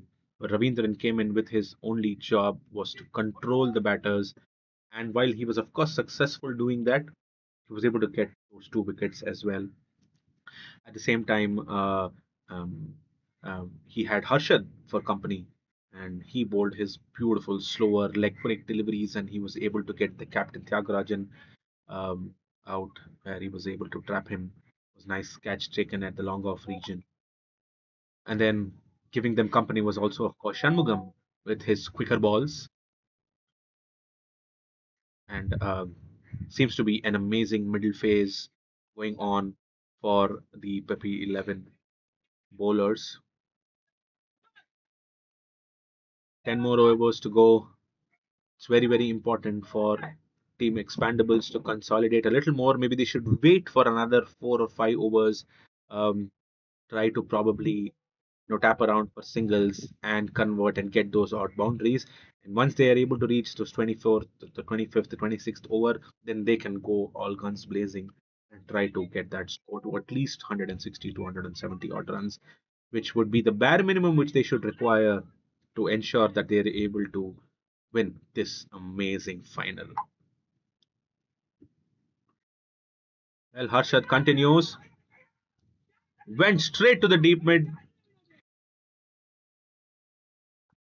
For a moment, it felt like it was going to be caught at the deep square or the deep mid wicket region. Probably Ravi did not expect that ball to come straight at him, and he did not want to commit and try to stop that boundary.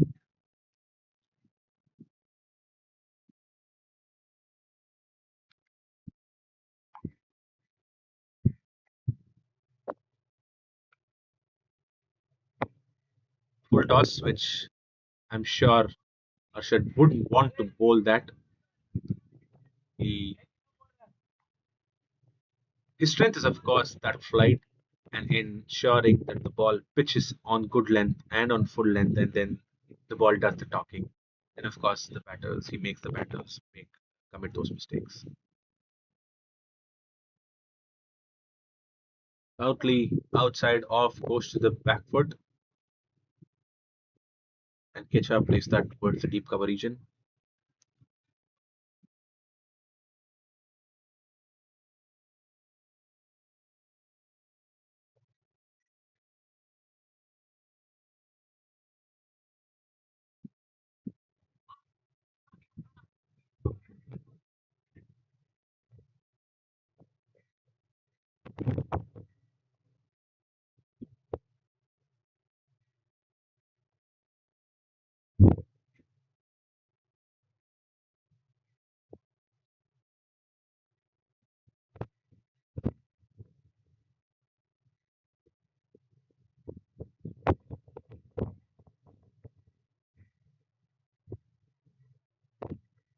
Straight to that silly bit of fielder which they've been having for Harshad.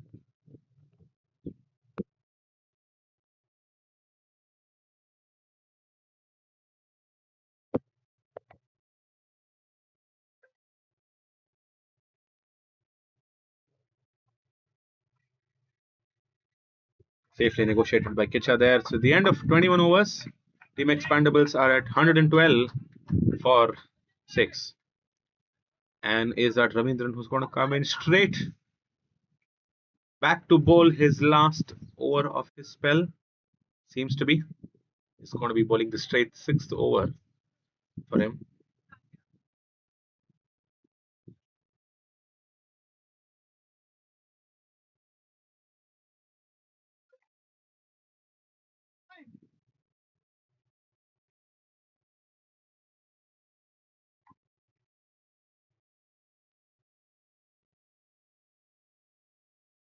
Ravindran back with that around the wicket angle to the right hander.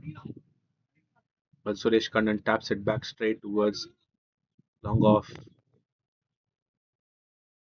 But Suresh is still there.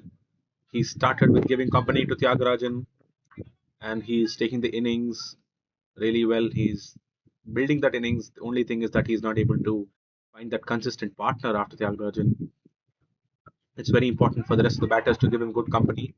And yes, Kicha doing the right thing, taking that quick single and bringing back Suresh on strike. Who's the better batter now?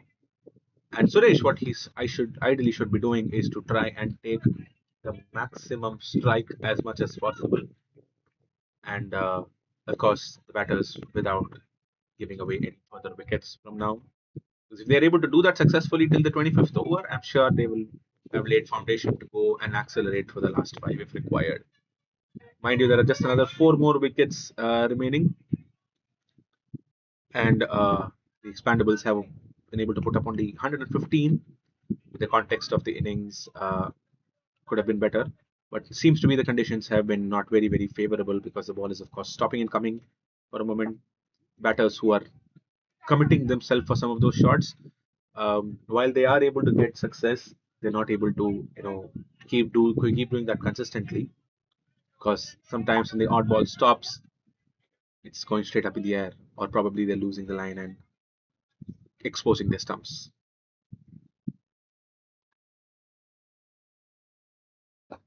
Nicely driven by Suresh. I think he's trying to push for 2, but for a moment they tried to go, but then they stroll back just for a single there now. And Captain Ravindran, what a job he's been doing today. The straight 6th over, he's coming in. He's been the master of the middle overs. His job was, of course, to control the right-handers, control the batters, not giving enough room. At the same time, he was able to get those 2 wickets. An odd, very odd wide delivery by Ravindran. Probably the heat taking a toll.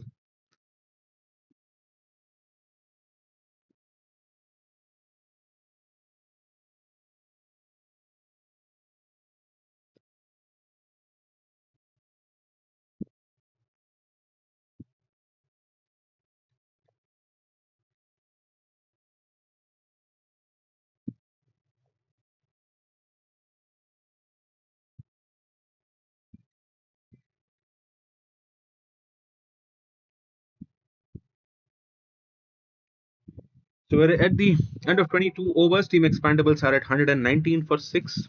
We're getting into the last 8 overs of the innings.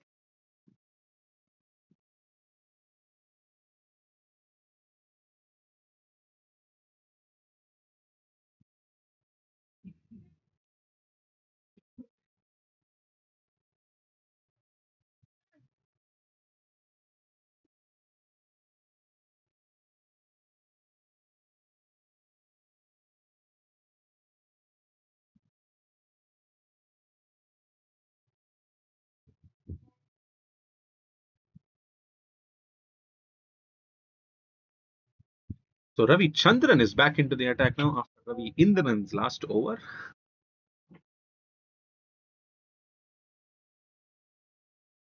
He opened the innings for the Pepe 11s. But then Kicha nicely converted that short ball for a boundary towards the deep square leg region. He waited for the ball to come towards him and nicely whacked towards deep square. Beautiful bat swing. The combination of Ravi Chandran and Ravi Indran going in. Of course, Ravi Indran will not be able to continue anymore because he's done with his 4 of 6 overs. And Ravi Chandran comes back with his 5th one. He, of course, bowled the opening spell along with Yuvraj. He caught those 2 beautiful wickets.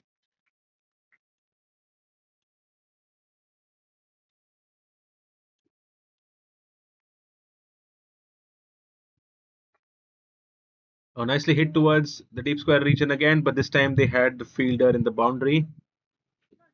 I think what Ravi Chandran is doing is that by trying to bowl it a little more quicker, he's releasing it a little late, and that's why probably it's falling off short. I think what Ravi Chandran should do is feed the batter once again. It's okay if they're trying to hit because that's where they are. They've already lost 6 wickets. It's definitely going to be risky. And Suresh Khanna's wicket is definitely going to be a prize one if they're able to get it at this moment.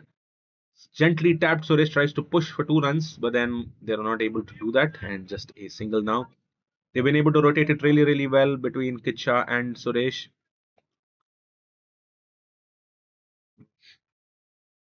Every ball from here is going to be very, very important, and that's what the keeper is trying to reiterate to his fielders. Well, the only plan seems to be by the batters here is that to try and consolidate and negotiate some of these bowlers and take the innings to at least the 25th or the 26th or the 27th over, from where they will be able to accelerate and build on an innings, and that would probably will be a beautiful comeback by Team Expandables. Right now they're able to do that, negotiating it again to the deep square boundary for another single.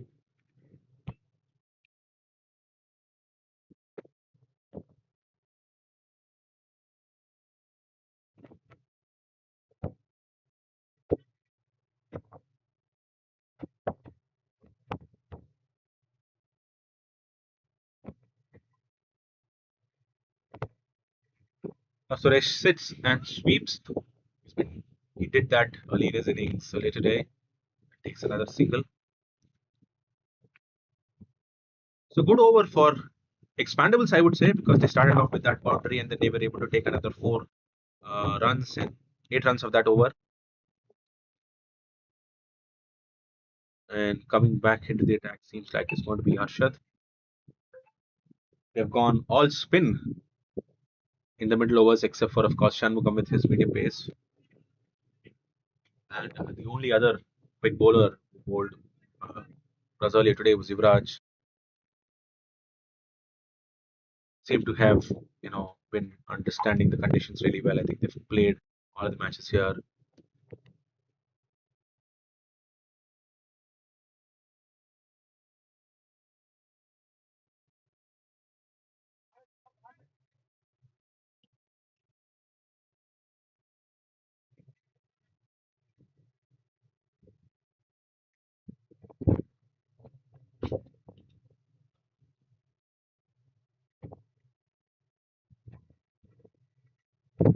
An odd short ball by Harshad, and that was nicely timed by Kicha, and a beautiful fielding at the deep mid wicket region. The ball was going towards deep square.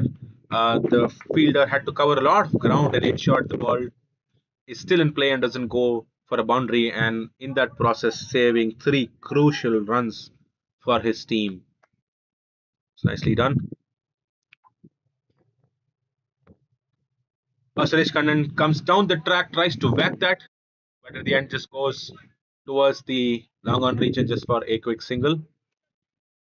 Well, we can feel the tension getting through here in the middle because we are almost coming towards the end stages of the first innings of the final. Team Expandables trying to consolidate and then go for the kill so that they're able to bring in a good score which can be easily defendable. At the same time, the Phoenix definitely would want to ensure that they're able to wrap up this as quickly as possible. Flighted one, but Kicha misses this. It bounces straight towards near the stump just before the keeper.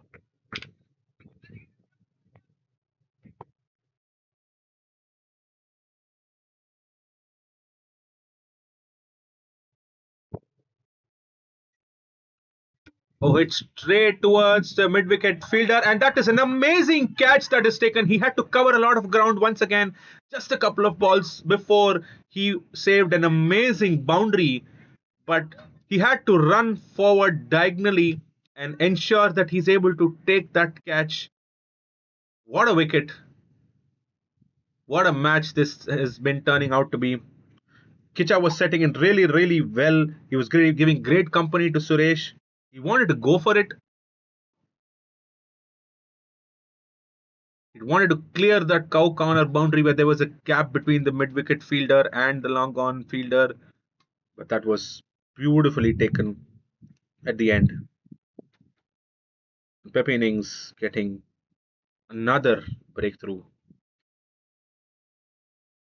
Expandables are at 130 for 7 this time. They definitely would want Suresh Kannan to continue, go till towards the end, and then try and accelerate in the last few overs. But he is losing partners on the other end. He has consolidated really, really well. He's played the waiting game. This is the game required for a 30 over format. He scored 40 of 39 balls. He's hit 4 boundaries, and he came in probably I think at the 4th or probably the 5th over when AJ went out, and he's been carrying the bat for the last 18 overs. Very, very essential that they are able to go till the last over to bring in a good score. So the previous ball we just saw Kicha hitting one straight towards the deep midfielder. That was a very, very good catch taken by Naveen Prasad. He was running forward and almost dived and rolled in to keep that ball in control.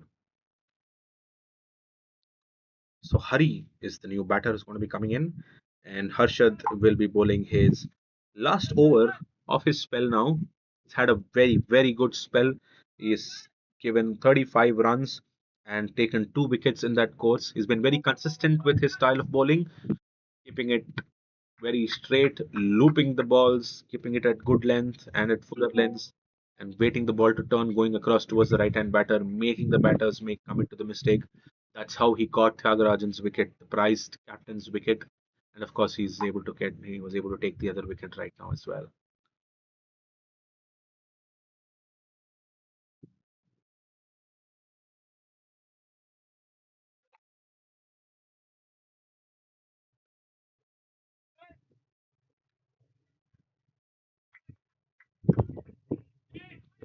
Spin has done the trick for the Pepe innings.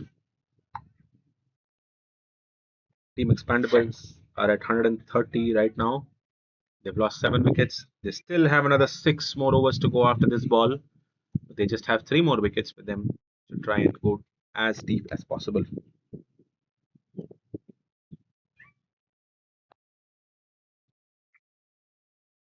So they're trying to push for 2. He would have loved to take strike at the next over.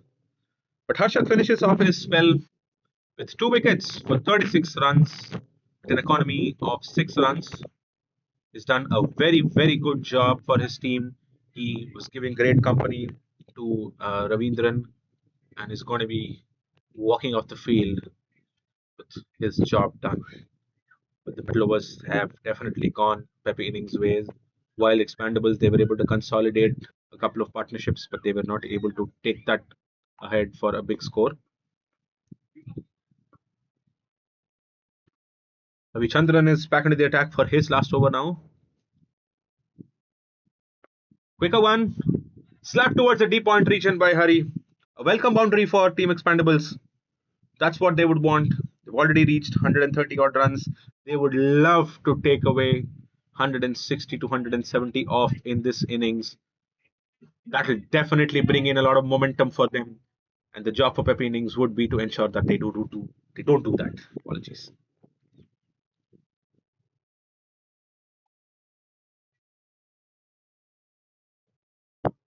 Ravichandran in this spell, unlike his opening spell, has been a little more quicker. Of course, he did bolt quick earlier in the beginning of the innings as well, but then he's doing the same now. Nice one. This one was slow flighted and at driving length. Some of these balls is what make the batters commit and give away catches.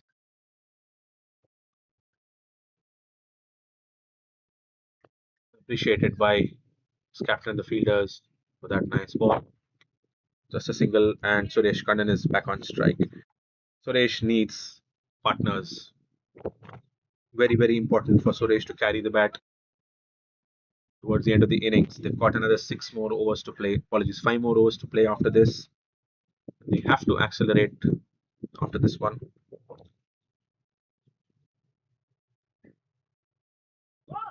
This is nicely played towards the deep fine region for a single.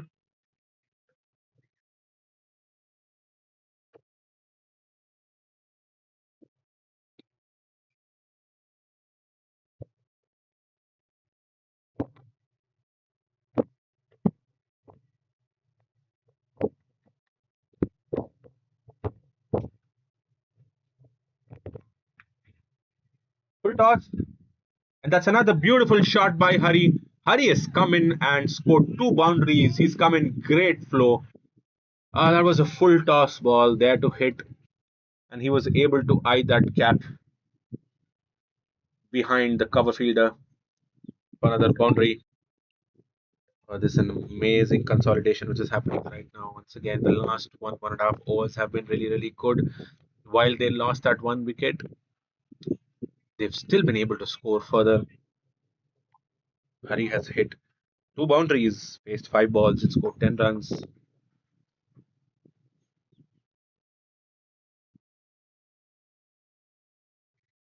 Oh, what was that? That was a beautiful ball. For a moment, Hari just wanted to negotiate that towards the leg side, but then the ball went straight, quick, and hitting timber. Clean bowled. They're losing their way. They're coming in. They're going for it. They scored. Good little cameo by Hari there. 10 runs off his 6 balls. He scored 2 runs, but then not able to continue. It was very, very essential for him to continue and give that company to Suresh if he had that ability to do it. Definitely would have got his chances to score big towards the end of the innings, because what right now Expandables need is at least 170 odd runs to ensure that they were able to defend that. But they're losing their way. Suresh is still stranded at 41 of 40 balls on the other end. And at the end of 25 overs, Team Expandables are at 141 with a loss of 8 wickets. We have another 5 more overs to go in this innings. And let's see where we're headed.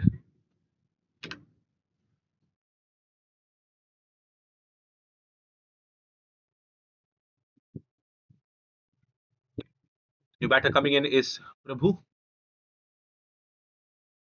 Well, it's important that he gives maximum strike to Suresh. Unless if he is able to have that ability to clear some of the boundary, it's very important that they don't lose any more wickets from here on and play those 30 overs to get a good score. Club innings would definitely have to bowl really, really well to be able to defend that score here. Because the more we sink into the afternoon, the pitch is going to get a little more slower. So let's see how this battle is going to be turning out to be. Shanmugam back into the attack from the far end. Change of ends now.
Oh, that's just lobbed.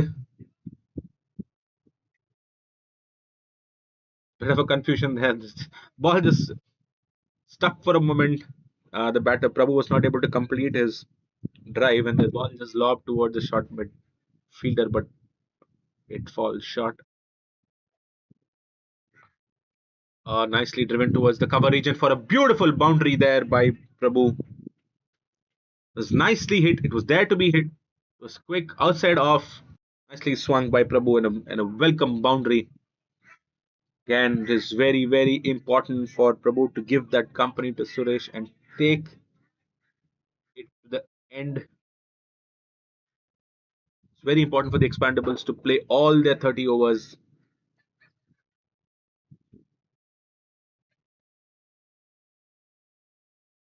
Straight a ball, hit straight towards long on for a single.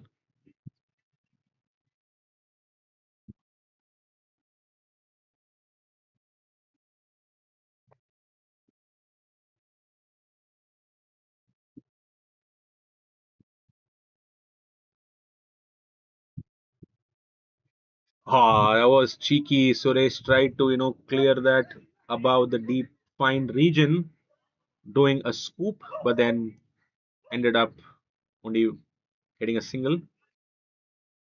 But then it didn't get, was not get a hold, was able to get a hold of it. But with that pace, if he was able to nicely middle it and just guide it towards the fine leg region, it would have been a beautiful four in the taking for him.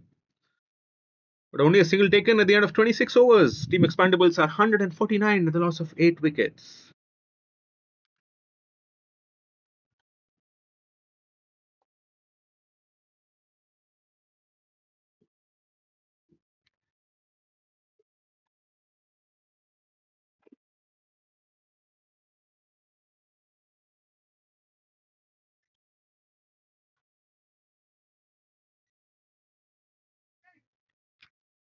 So Yuvraj is going to be back into the attack now.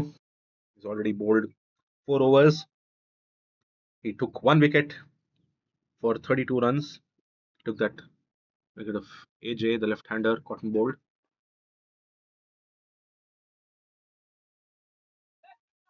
Quick straight, and that was an awkward bounce for that long on fielder. Surprising that's gone for a boundary. Something which was supposed to be only a single. The long on fielder had to face a very awkward bounce. Suresh Kannan is at 47 right now. Nicely struck towards the deep cover region, but they have a fielder for that shot.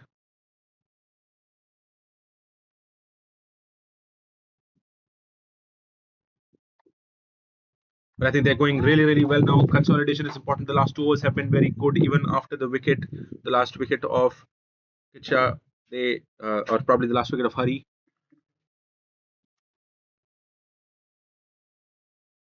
Nicely swung this time towards deep point, and they just had the fielder move towards deep cover for a boundary, a welcome boundary for the Expandables now. This is getting really, really very interesting now because the Pepe innings, the momentum which they had, the team, bowling team Pepe innings, the momentum which they had, they would have loved to wrap up the innings of Expandables and go all guns blazing and take that trophy in their hands. But no, the Expandables batters, the tail says no. The tail has more in it. Prabhu has already scored his second boundary.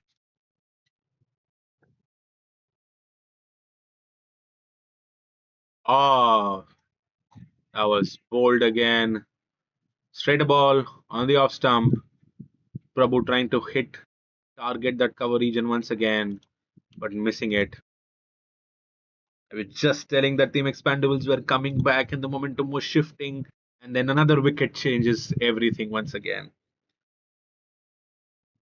Suresh Kannan is still stranded at the other end with 48 of 45 balls. He's been the pillar for Expandables. Then he's only having cameos as partners for him. They definitely needed someone to stay on. Now it's going to be the last wicket. They still have another 3 more overs to go. 3 full overs to go after these 2 balls. And that is definitely good enough to post a strong total in this wicket. Mind you, this is a final. This is not a league game. Target in a final can definitely have a lot of pressure.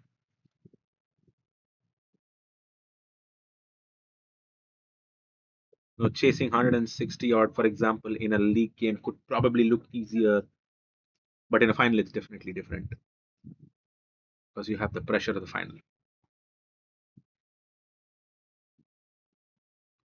Kunal coming in at number 11, left-hander. He's definitely got to negotiate that one ball of the last over now, and he definitely needs to give the strike back to Suresh. The only thing he has to do there is to just sit and not lose his wicket. And he is able to do that in style with a beautiful, well left, I would say. I thought probably leaving the ball would probably look so beautiful, but in the context of the game, it is definitely essential right now. So 3 more overs to go in this innings. Suresh Kannan there, who's still holding ship for Team Expandables. He's going to be the difference in this final today. Let's see how it goes. He's on 48 of 45 balls. He's had an amazing build up to his innings. He scored only 5 boundaries. The rest he's been able to run between the wickets and score them. గిరి కొంచెం brightness increase అయ్యి గిరి shade కొంచెం brightness increase అయ్యి సరే black కొంచెరా ఇది బాగుంది సురా MS పెట్టరా super ఉంది మరి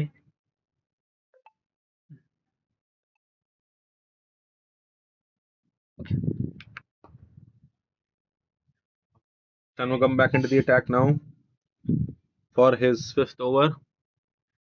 So all the boundary riders are in front, and fielders know that Suresh is not going to go for singles now.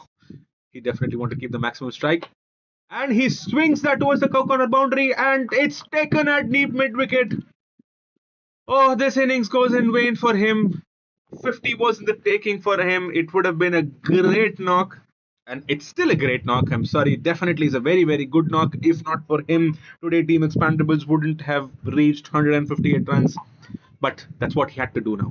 He had 3 overs. He had to take it towards the end, but he was not able to. Then Pepe innings were able to wrap things up. So with that, we come to the end of the first innings. Team Expandables finish at 158 in 27.2 overs. Some great innings by Suresh Kannan and Tyagarajan, the captain. They were able to consolidate, and there were cameos by Jack Sparrow in the beginning and by Venkat Kicha and Hari towards the end. So Team Expandables finish it at 158 in their first innings, and Pepe 11's Pepe innings require 159 to win this final and win the Super 30 Champions Trophy Season 9. Let's look forward to the second innings coming soon. இது தின துறாகிரி சாப்பிடுங்க ஒரே நிமிஷம் எனக்கு அந்த மட்டும் பிடிக்கிறீங்க light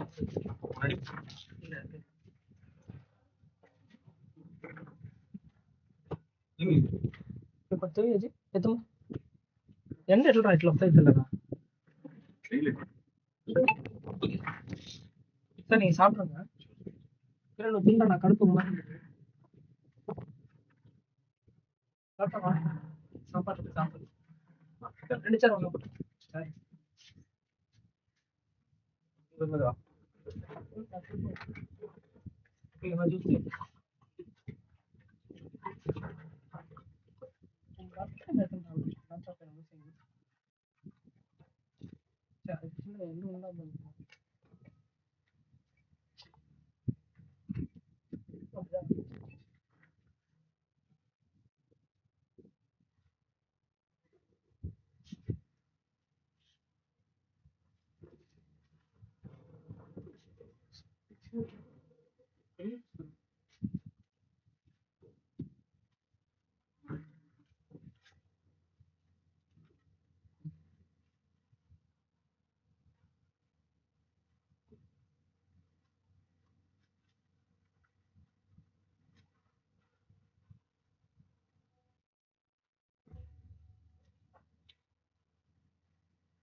நீங்களும் வெஜ் தானா?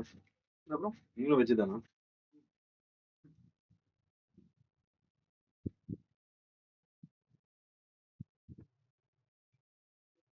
ஐகூன்ஸ் ஸ்டார்ட் பண்ணி நாங்கள் ஆ? ஐகூன்ஸ் ஸ்டார்ட் பண்ணி நாங்கள் 2 பேர் என் ஓன் புரியல. அவன் என் ஓன் அப்படியா? Okay okay.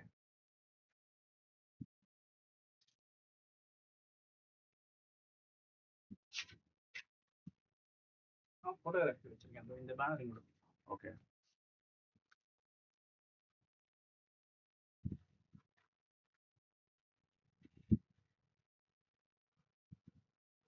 ரைஸ் அவருக்கும் இருக்கா? ரைஸ் எல்லாம் பண்ணுறீங்களா?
ஆம்லெட் அடிக்க சரி வா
எனக்கே பிரச்சனை.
நெக்ஸ்ட் வீக் சாட்டர்டே சண்டே 2 நாள் ஹாலிடே இருக்கு.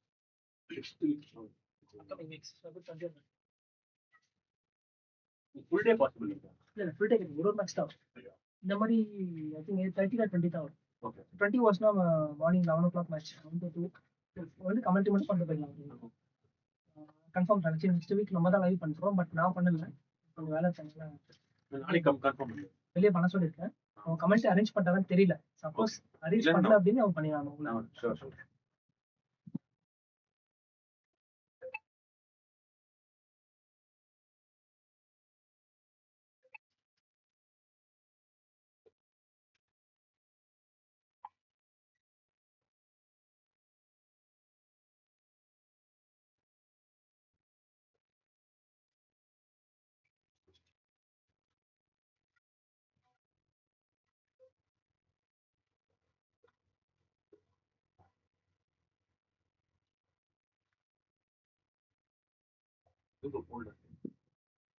அந்த கவர்ல ஏதோ ஒரு கவர்லயே போடுங்க சார்.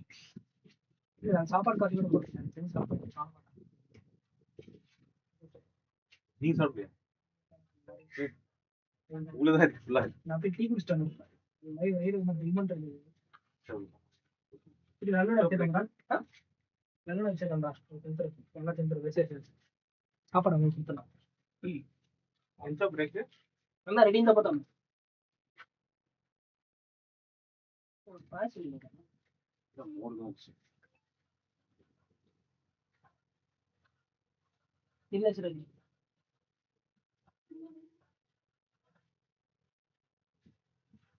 बहुत कॉन्टेक्ट को कॉल ना मुझे हाँ दा आउट साउथ. चलो ना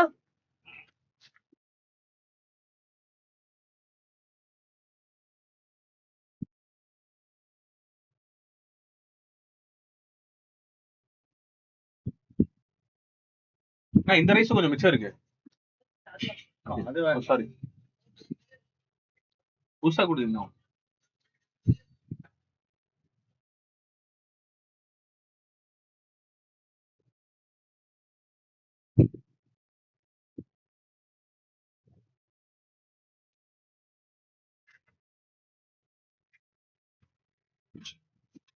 அவங்க இருக்கு.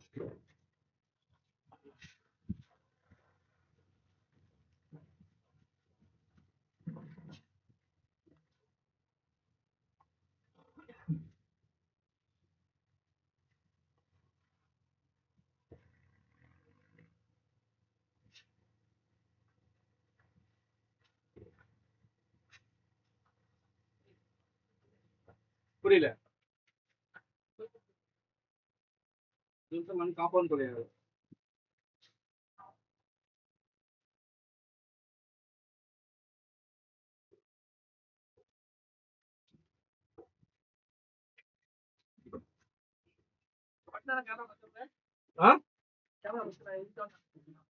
ఎవరే వద్దు కూడా నేను తిన్నాను సరే నేను ఏదో 10 నిమిషం అవునా ಎಷ್ಟು ಬಸ್ ಆಗ್ತದೆ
ஹலோ ஹலோ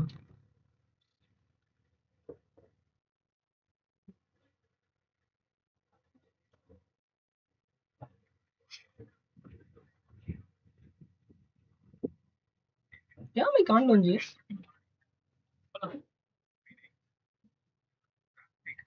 నిజాన్ నుంచా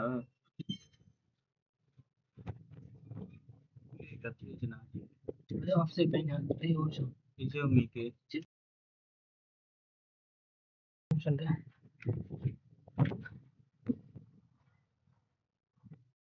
hello hello easy easy easy easy easy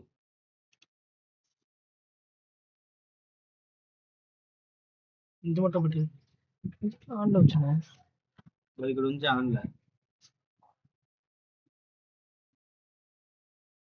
கட்சி ఈజీగా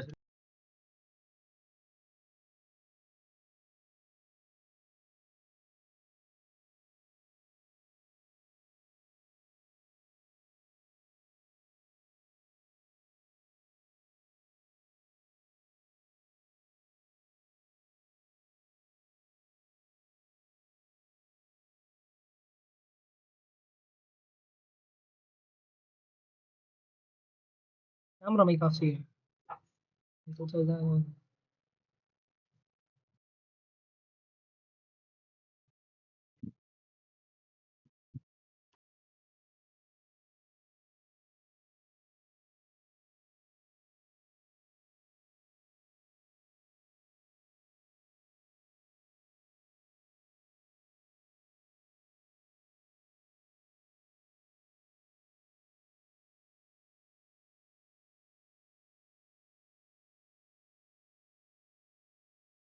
சொல்லுப்பா ரெடிப்பா உள்ள அமைச்சிருப்பா அம்பே சாப்பிட்டு இருக்காங்களா எத்தனை வச்சு காலை தொகை கிளீன் எத்தனை செய்யல ஏன்னா மைக் ஆன்ல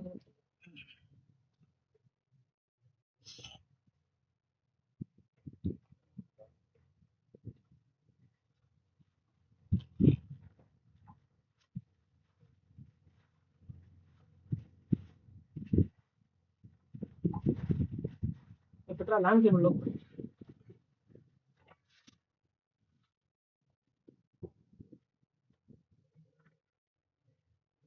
ना बैटरी जो பயன்படுத்துக்கோ சப்போஸ் தேவை வந்து மாஸ்கோ ఇప్పుడు వస్తాయి చూడు అప్పుడు hello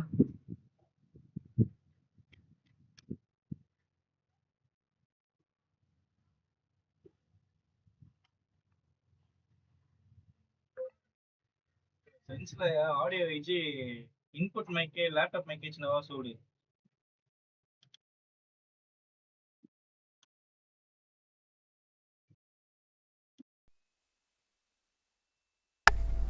hello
Good afternoon, everyone.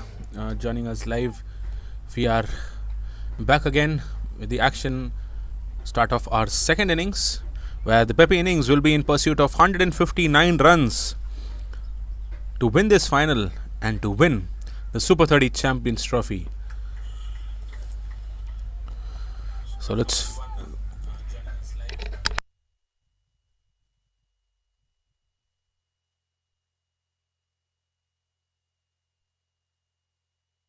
So Kunal, the slow left-arm bowler, is going to be starting off proceedings similar to what Pepe innings did as well.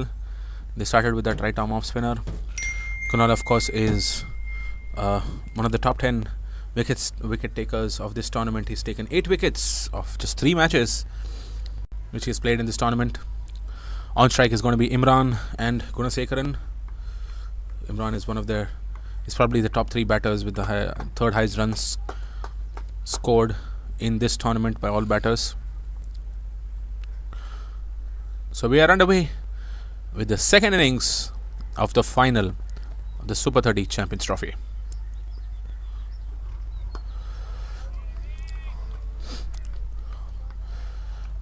nicely bowled straight off, flighted one, negotiated towards the short mid wicket fielder.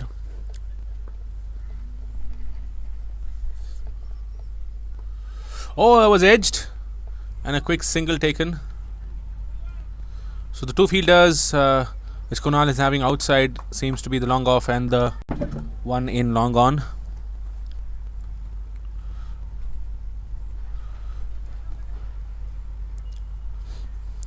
So Gunasekaran is going to be facing the first ball for him in this match.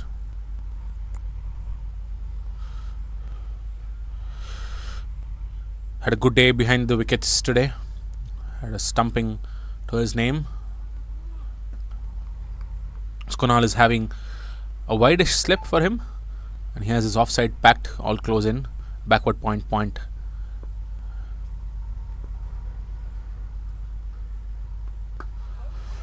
Goes to the back foot and negotiates that to Gunasekaran.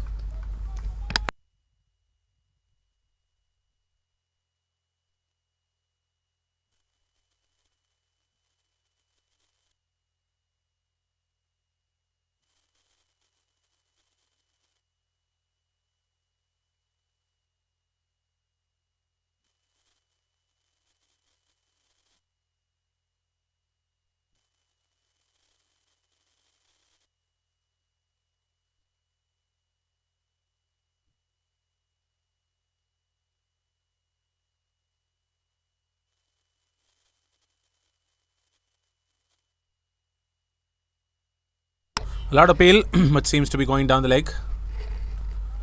Denied by the umpire.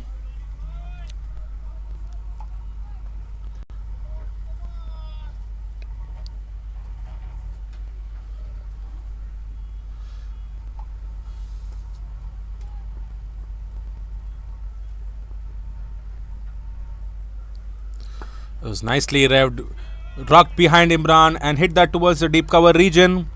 The long off fielder was in pursuit of it for a moment, and that is a boundary to finish off the first over.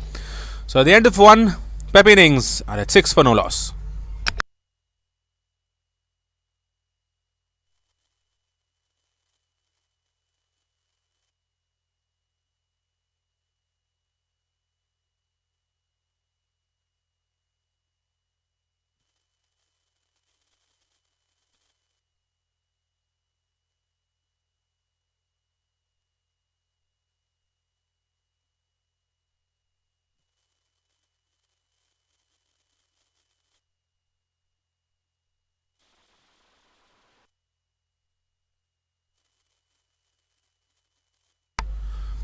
So Kicha is going to be the new bowler. It's going to be coming in, starting off spin once again in their opening spell.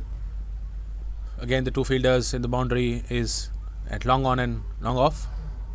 Has a very similar field set to how Kunal was having. Oh, that was beautifully done. As a similar wicket of how we had Sharath in the first inning. The first ball for Kicha just rolls his finger, straightens. Gunasekaran wanted to rock back and play that towards the mid-wicket region, and that is bowled. A beautiful start for the Expandables. They need more of this. As I was telling earlier, as we get in deeper into the afternoon, the wicket will further behave sticky. The ball will still further stop. So the batters have to be calm. 159 runs in a final is still big. The Expandables should not worry about it.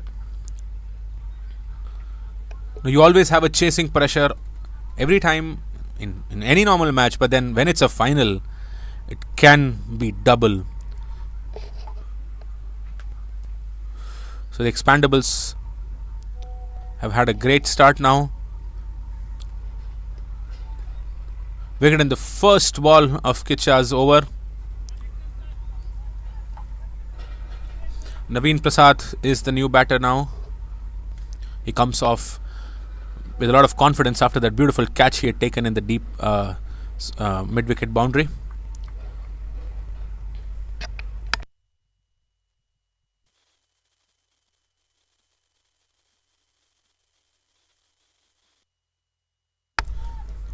Kicha would love to have one more wicket in this over. Staying in line a bit.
Made him run, come forward.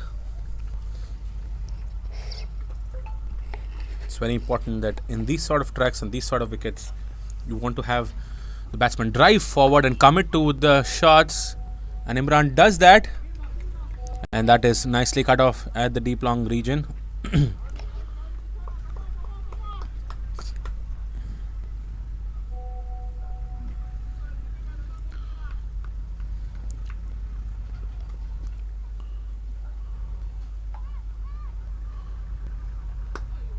Oh, rocked on the back foot and hit straight back to Kicha by Naveen Prasad.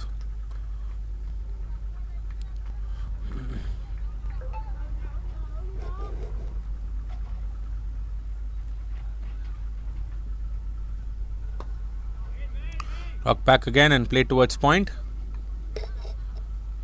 So that's the end of 2 overs. Pep innings are at 9 for 1 in pursuit of 159.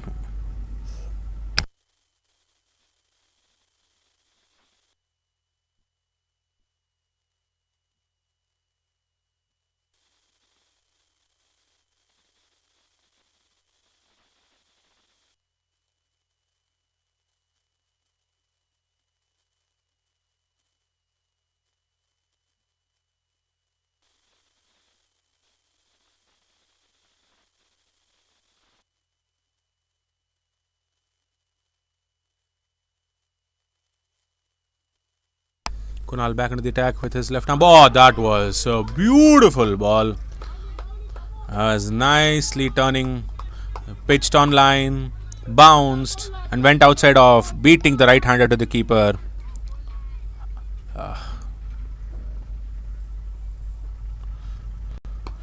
Kunal is putting a lot of revs on the ball while he's, with his left arm spin. It's so nice to see. Another very unique type of bowler, and very hard to hit because as a right-hander the ball is coming into you as an angle. Nicely played by Imran there, on top of the ball, on top of the bounce. He didn't let the ball to bounce, went forward and swept that for a 4 towards deep square. It was nicely countered by Imran.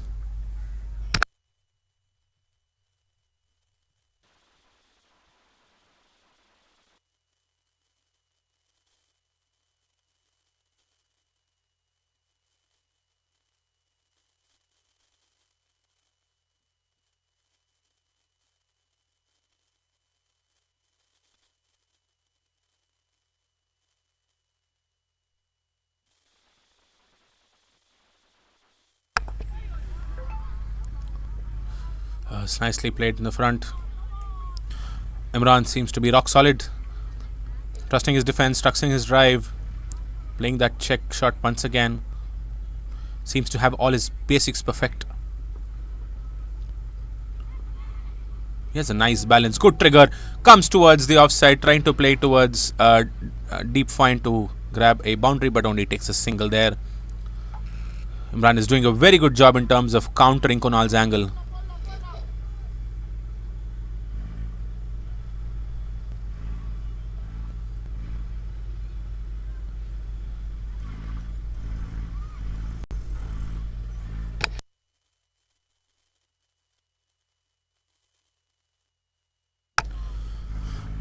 Naveen watches it sail through the keeper, and that is the end of 3 overs. Pepe innings are at 14 for 1.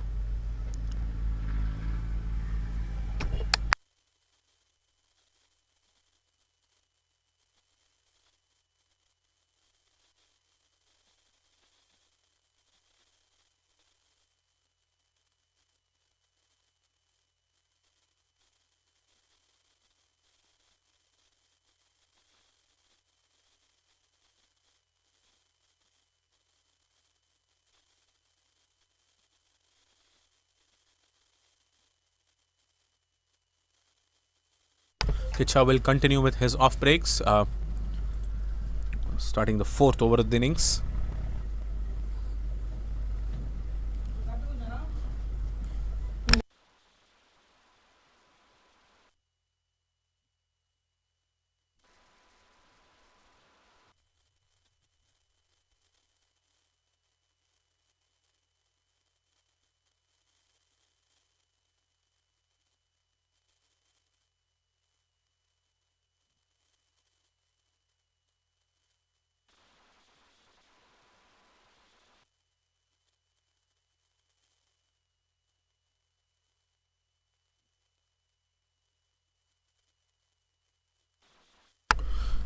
Rock back at the back foot and played towards cover. Ball goes to Kunal once again, and a quick single by Naveen Prasad. Well, chasing in a final, confidence start is something which is very, very important. While they have lost Kunasekaran early on, I think Naveen and Imran look solid to continue. What a slower one by Kicha there. Another tempter. But Naveen just waits and defends the ball.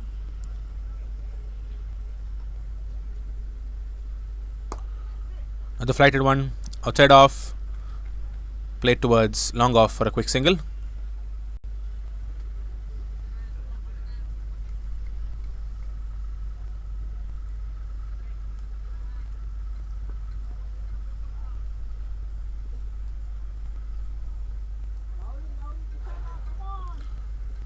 Staying in line a bit.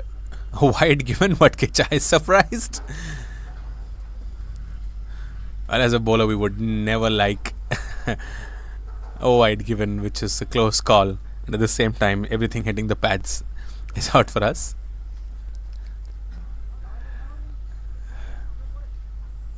Nice one again. Imran just leaves it and watches the ball goes past him to the keeper.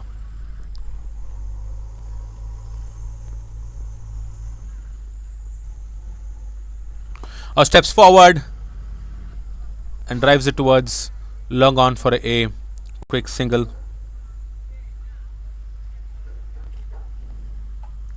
The end of 4. Pepe innings are at 18 for 1.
Kunal continues and a quick single taken.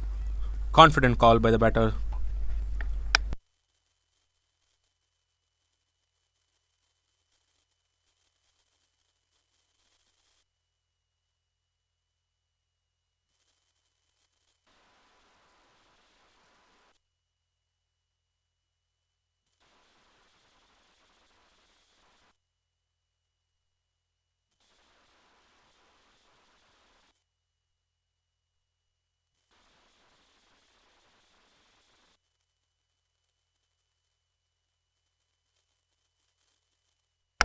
what Naveen and Imran are doing, which is impressive, is that they're ensuring that scoreboard keeps ticking, right? As I said, sometimes the final pressure can get into you. So the good thing to do is just to ensure that even if you're not able to get those loose balls to hit, it's very important to keep rotating so that by time, slow and steady, you're getting closer towards the target. I'm sure it's going to be a very nervous Saturday afternoon for both the teams. But let's look forward to which team prevails today and lifts the Super 30 Champions Trophy. On the back foot towards point, but then there's a slight misfield. They tried only for the single. There was a pressure on the fielder and a double was taken. So if you noticed on any other normal day when the ball is going straight to the fielder, we would have probably wanted to just wait and not take any sort of a pressure. But by taking that quick single, the pressure was on the fielder, and because of that pressure he misfields and there's another double coming in. So was a tactically smart move. They are taking those singles. It's very important to keep rotating. So with that, at the end of 5 overs, Pep innings are 23 for 1.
So there is a change in bowling from the other end. We have Maheshwaran, who's going to be coming in to the attack for the first time. So at the end of 5, Pepe innings are at 23 for 1. So Imran still there, rock solid. He needs to be there to ensure that they're able to lay a good foundation along with Naveen. Oh, that was a quicker one. Imran tried to cut that off towards point and misses this. Again, if you see the nature of the pitch, it did not bounce much. It just skidded off. It held his line. It was also for a moment holding. Looking at that, the keeper immediately coming up to the wickets. Now, this has been a usual sight in the day where the keeper wants to come up because the ball is not carrying enough unless and until there is good pace.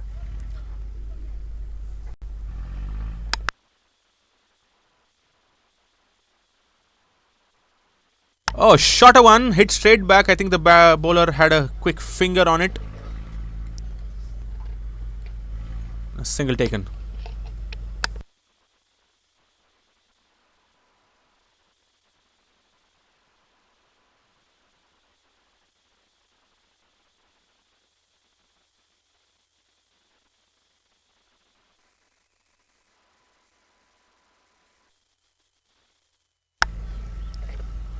Straighter ball, nicely played towards the point.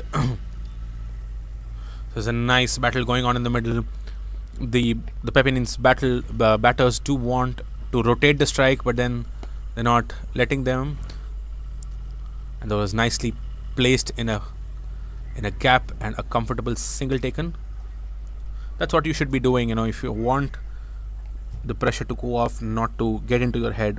Try to find those quick gaps, not to place them or get boundaries, but just to ensure that you're able to take comfortable singles towards the right and left of the fielders. Nicely rocked back to the back foot and driven towards deep cover, and the fielder collects it and does a good job.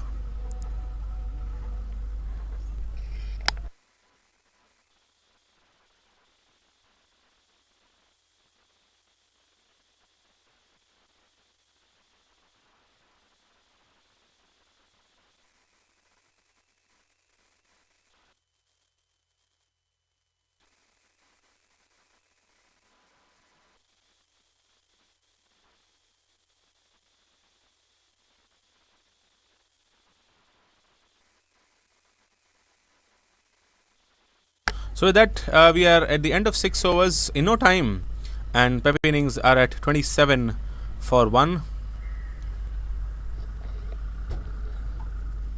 Just another 2 more overs to go for the power play to get over.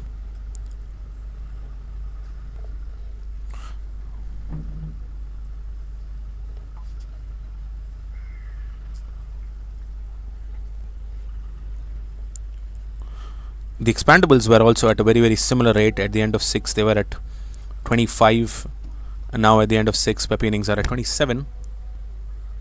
Just 2 runs ahead. Just still evenly balanced. The context of the game. Kunal is back into the attack now.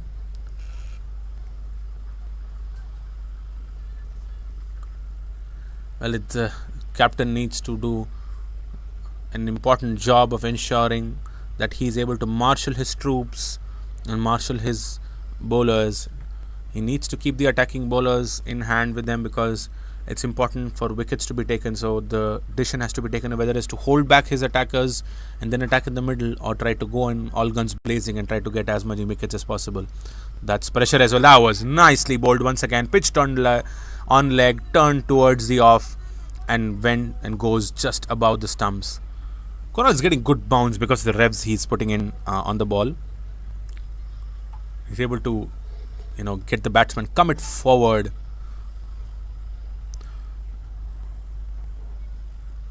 Oh, that was a very nice ball, and that was well left by Imran this time. He knew where his off stump was. Imran looks to be very, very confident. He's having a very, very stable setup in his stance, in his trigger movement. He's able to see the ball throughout. If you see once again here, he'll be very, very stable here. He's ensuring that he's on top of the ball. He's able to view everything, and he waits for the ball to go through. An appeal for a quick stumping, but then not given. Kunal staying in line, wide down leg.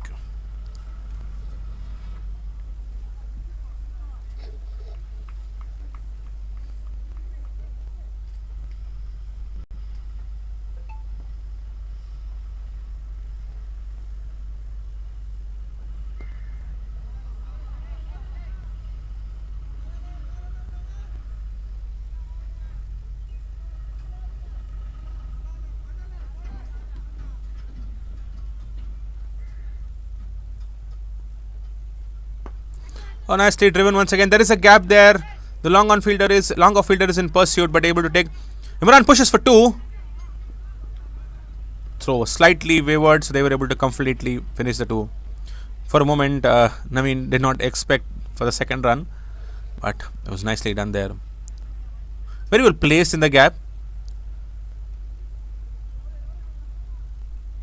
between extra, it covers an extra cover.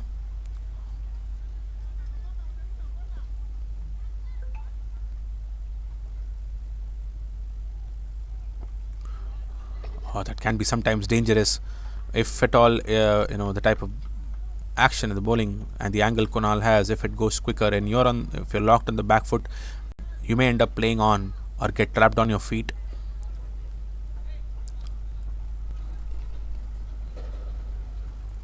Oh, and there is a ask for an appeal for a caught behind that's taken and that's given out. A dream delivery for the left hand off spinner towards the right hand batter. Pitched on line, slightly deviated, took the edge, and that was nicely taken by the keeper. Well, I was just talking about, the captain marshalling his troops, trying to keep his attacking bowlers for a later stage to take wickets, or can they go all guns blazing? But this time, by giving the another additional over for Kunal, they were able to manufacture that wicket of Naveen Prasad. The end of 7 overs, Pep innings are at 30 for 2.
So new batter coming into the middle is Ravindran, our captain today for Pepe innings, and Maheshwaran is back into the attack.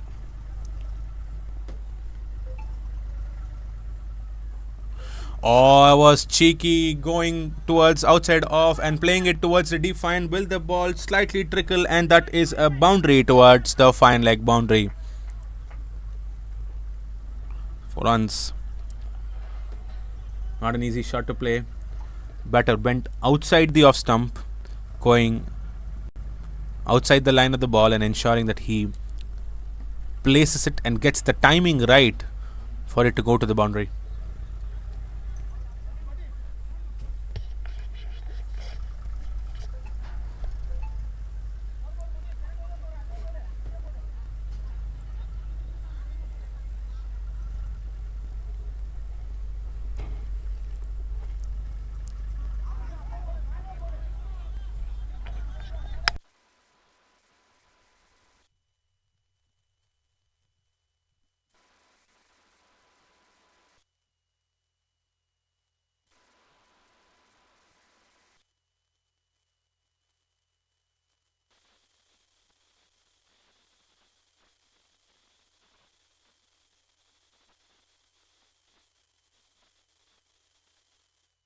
Would come back 2 balls by Maheshwaran here. Just given that boundary in that over. Imran comfortably finding that gap for a single. And it's going to be Ravindran facing on strike for the first time, facing Maheshwaran.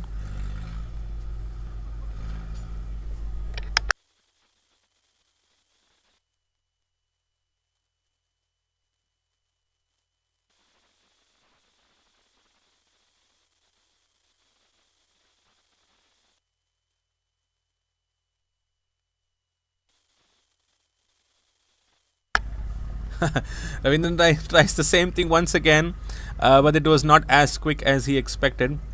So with that, we are end of the power play, end of 8 overs. Team Expandables, apologies, Team Pepe innings are at 35 for the loss of 2 wickets, and they are in pursuit of 159 runs.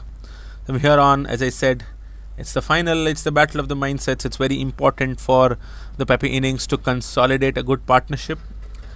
This is the phase where the Expandables were able to, build on a good partnership with Tyagarajan coming in along with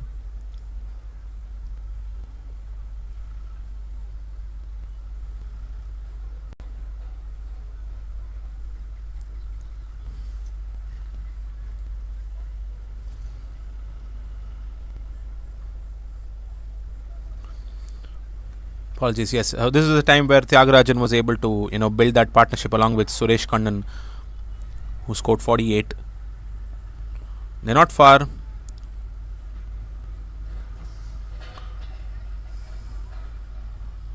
The Expandables are still in the game.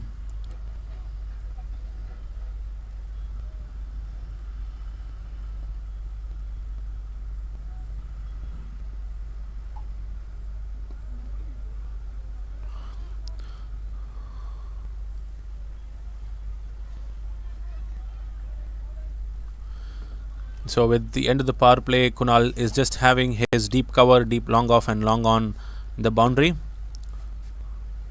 Moran rocks backs and plays one towards long on for a comfortable single.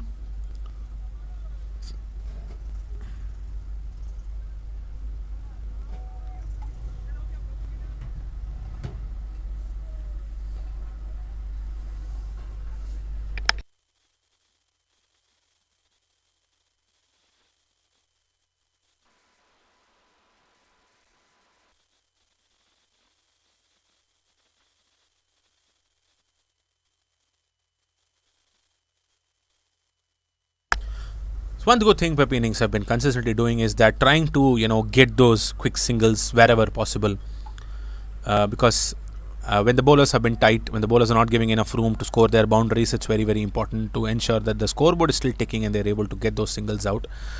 Oh, that's another cheeky attempt by Imran.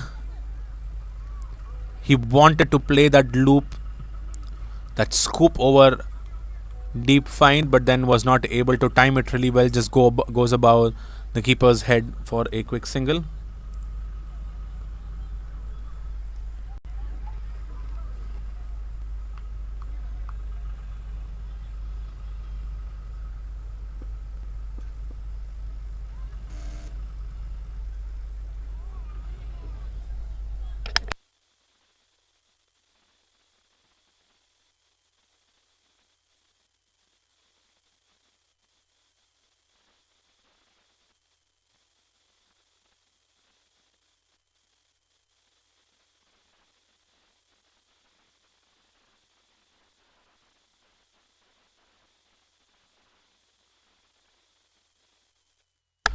So with that, we are at the end of 9 overs. Pepe innings are at 38 for 2. Their target is 159 runs. Well, it's still a very, very even Stevens contest. They've not started the innings as a wham bam slam. They're keeping it, sensible. They're able to, try and what they're doing is basically to rotate the strike. Generally what happens is that if you're not finding your boundaries, you get frustrated, you're tempted to make mistakes and you give away wickets. But what Pepe innings have been doing is that they've read the nature of the pitch, they've seen how it was behaving in the first innings, and they're trying to hold back. But the Expandables have been bowling really, really well as well. They've been able to get those 2 quick wickets. Maheshwaran is back into the attack with his skiddy medium pace.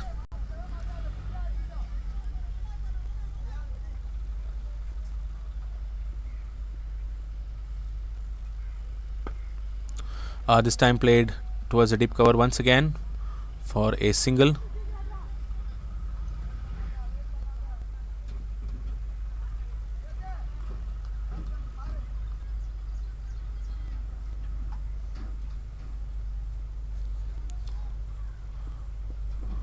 Both Ravindra and Imran seem to have very nice stance and nice balance.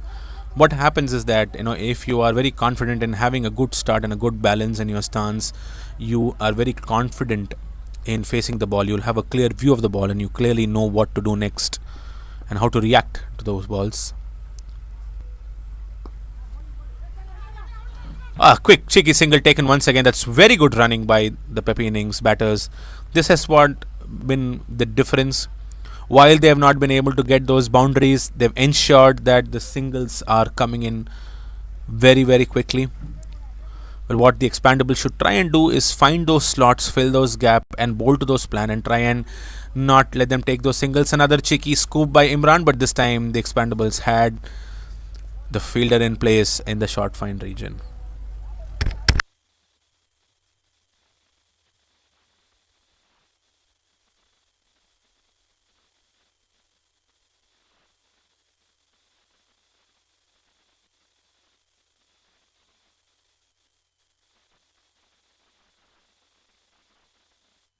Nicely driven towards the cover region.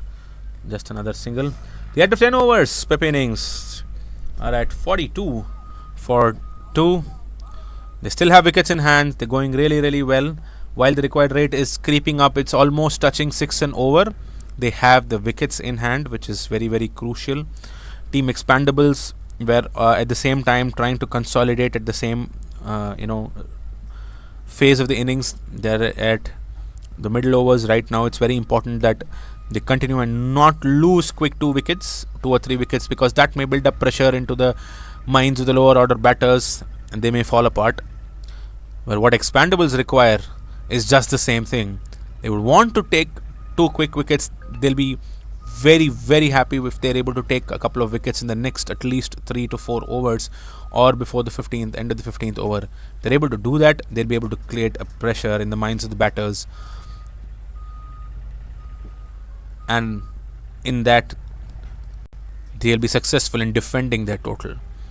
Mind you, this is the final. This is the all important final. This is a chance to get a hand on the trophy of the Super 30 Champions Trophy, the 9th edition of it. So a call to be taken by the captain again, whether to bring in some of these attacking bowlers to bring in wickets now, and that is the right thing they have done. They brought in Kunal back. I think with this probably would be the last over of the innings for Kunal. Last over of his spell. Let's see if he's able to manufacture that wicket. The best thing that Kunal can do at this moment for his captain is to take 1 or 2 wickets here, and the match could probably be sealed with the pressure which could follow. But at the same time, what Pepe innings should be doing is try to consolidate, not to worry even if they lose a couple, and try and see if they're able to consolidate, because they still need another 117 runs in 20 overs. Definitely not impossible, definitely possible, going at the same pace if they're able to convert those singles and those boundaries. What ideally Pepe innings, the batters Ravindran and Imran should do is that to see off Kunal here, not to try too much of Kunal's bowling, because with that Kunal's spell will be over and his threat will no more be there. Going on top of the bounce and trying to sweep there Ravindran, but they have a fielder in place for that, and only a single given away.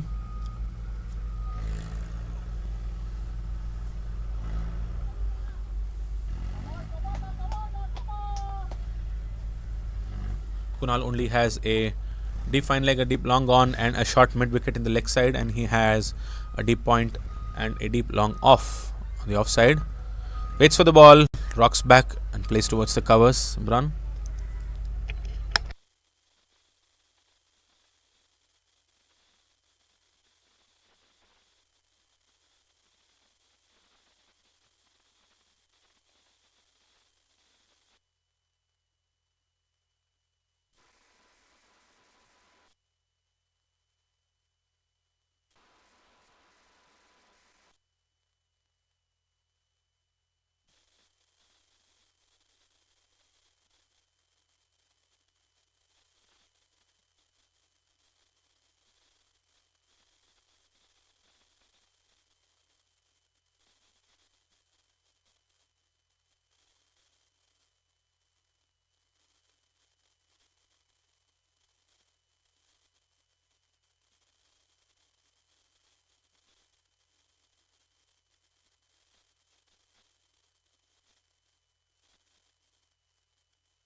So they safely negotiate Kunal, and with that, it's the end of his spell for Kunal. 6 overs, 1 for 26. A beautiful spell he has bowled, and Pepe innings are at 47 for 2 at the end of 11 overs, and they require another 112 runs in the 19 overs.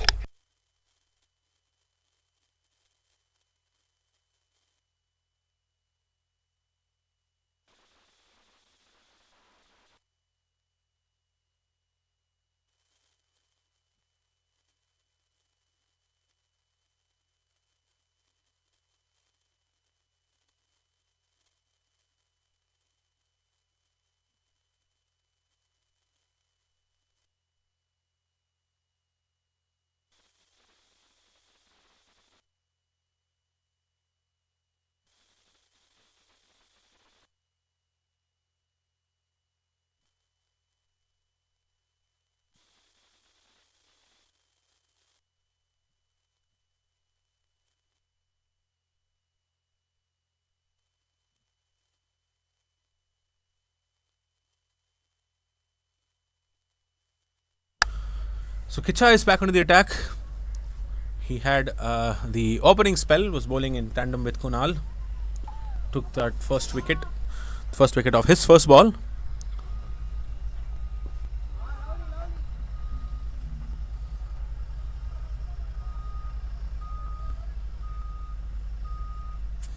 Boundaries have almost dried up.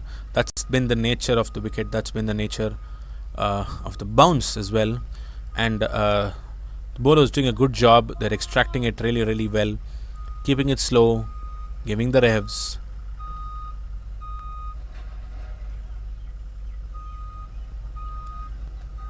That's been the nature of most of the wickets in the city of, where if you look at the Chennai circle, it's very important. Some of those slower bowlers become your trump cards. Nicely back towards deep mid wicket region, but there is a fielder for that.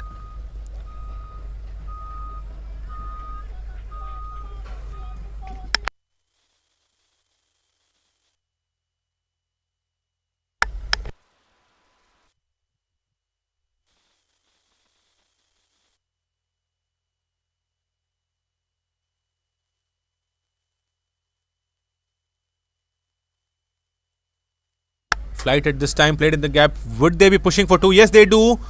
That was very, very good running by the batters. The ball was played towards wide of long off.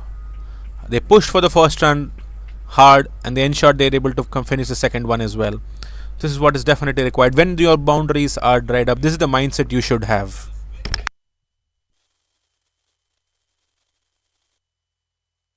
Hit straight towards the point, and a quick single taken once again, an appeal and not given out.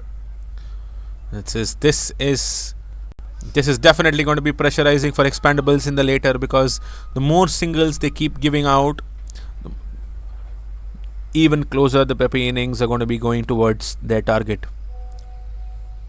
So it's essential that they try to, build that pressure on, keep your right fielders at the right spot, and bowl to your plan and not give away some of those singles.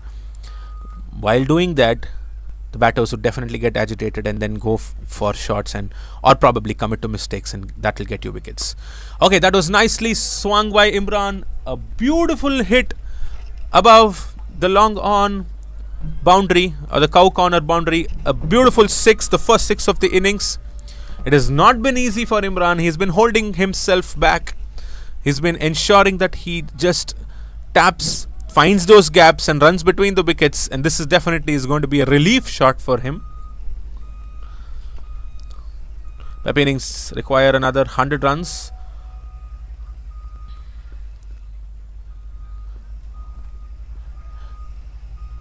Breaking this partnership is going to be very, very crucial for the Expandables if they have to win this final.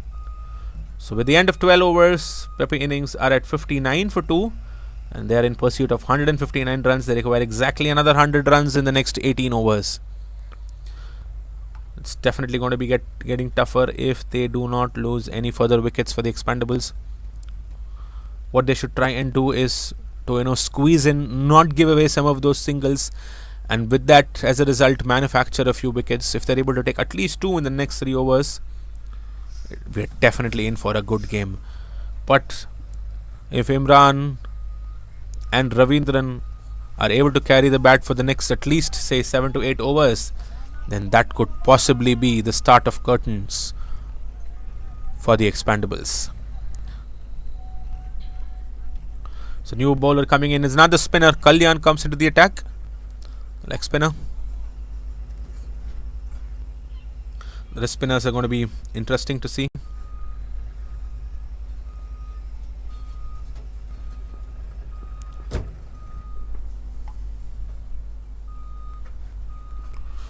Oh, that was a good ball. Ravindran tried to negotiate that towards fine leg region.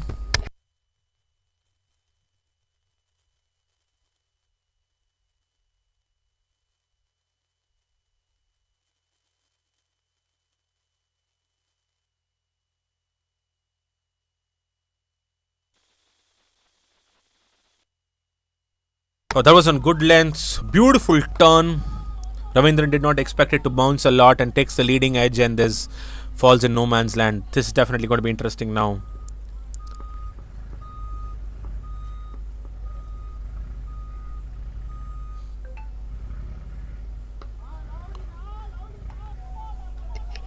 Right, this is the right thing to do. They should not let them take those singles. 3 consecutive dot balls is definitely essential. So if they're able to do that the next 1 or 2 overs, definitely things can get a little more interesting. Oh, a quicker one this time, and that was nicely played towards the deep backward point region. It's definitely going really well. Not sure if that quicker one was necessary, but I think probably that was a part of the plan for Kalyan, and he wanted to manufacture probably a catch at the slip region or the point region. Ends up going for a boundary.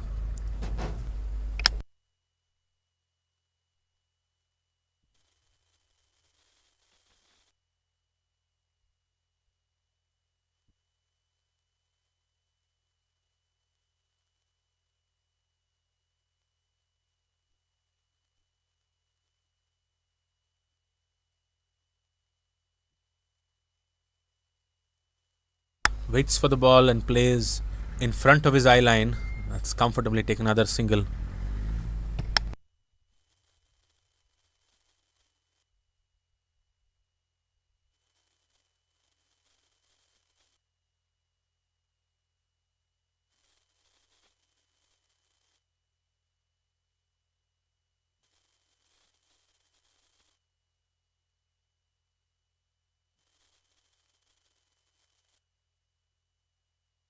Oh, that was a cheeky play towards the defined region. There was no one there, but a comfortable 2 runs taken.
So Sharath comes into the attack with his off spins and a nice boundary towards the cow corner region by Imran. He's already reached 43 of 40 balls. Imran and Ravindran are making this a comfortable walk in the park for the Pepe innings, but it's never too late. They still need 86 runs. They still have to go through the pressure of the finals.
தண்ணி வேணுமா?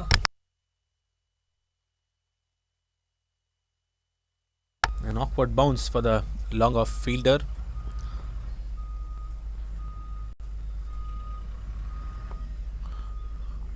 Let's say this.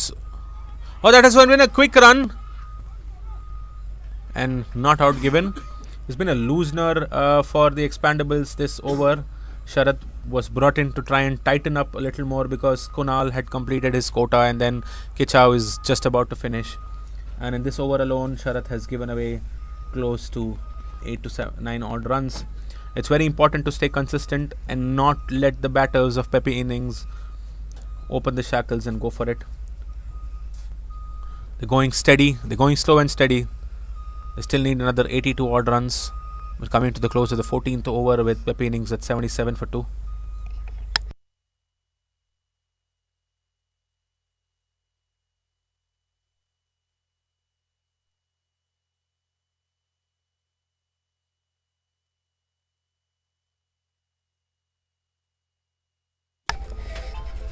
Oh, Imran comes back, and that's a statement, I would say. That's basically a statement more than a shot. Comes forward, hits straight down the ground for a beautiful boundary.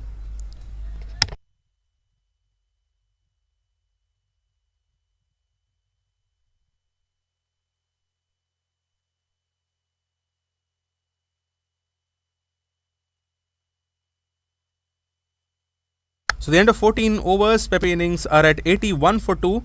They just require another 78 runs of the next 16 overs.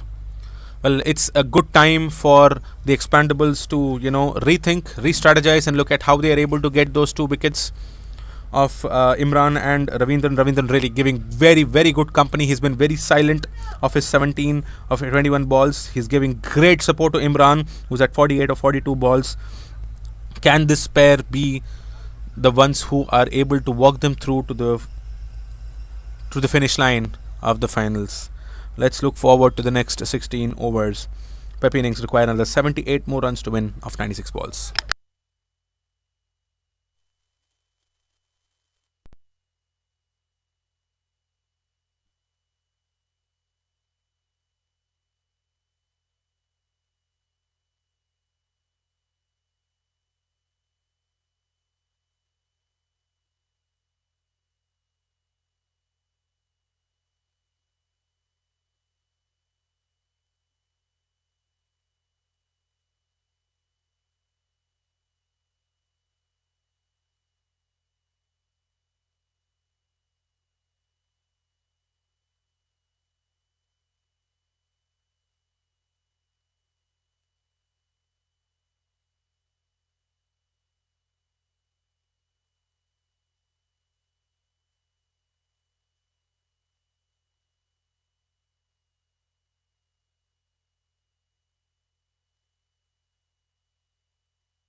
So had a short break after that boundary. So and we are back in action. Will that break affect the momentum for the batters, or will they be furthermore comfortable to go through? Let's look forward from here on now. So at the end of 14 overs, 81 for 2. Pepe innings require another 78 more runs to win. That's Ravindran who's on strike.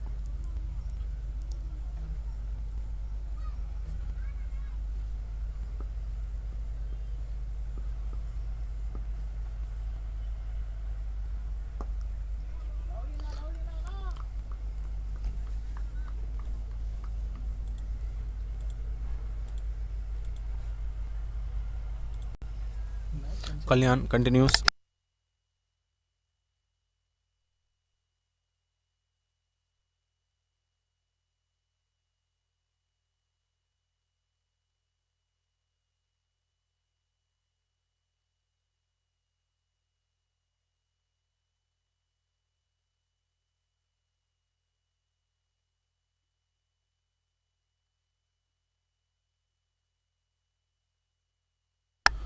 Kalyan continues now, and Imran is on 48. And if he's able to reach to his 50, it will be a memorable one of final 50.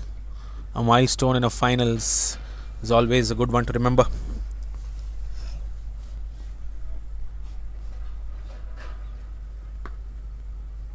Flighted one, full of calls for 2, pushes for it, but then Ravindran denies and just finishes it off with a single.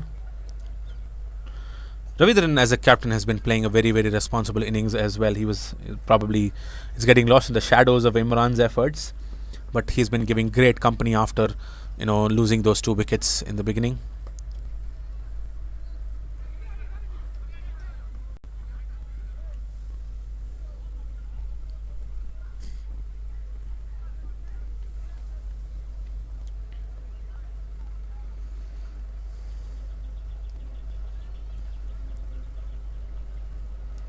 They've almost put together at least 53 odd runs in the last 7 overs, both of them together. A quicker one, shorter and quicker one, quick single to playing towards the backward point region.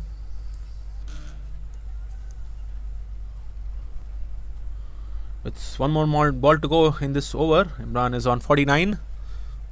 Definitely deserves this half century.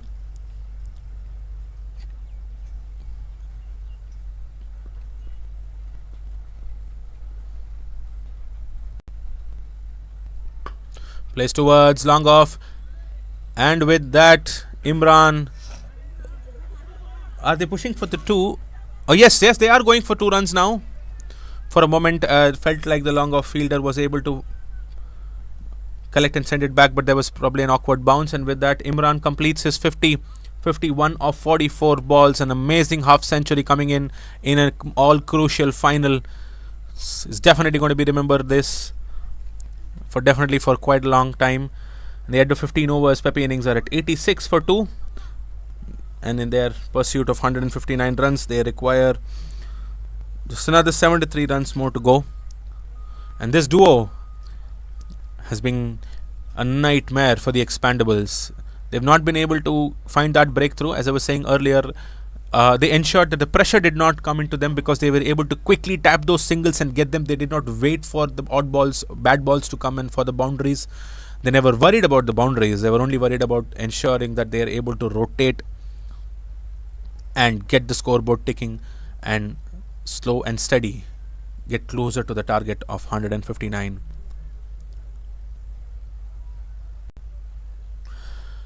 So that we have got change of ends now, and we've completed at the halfway stage of the second innings.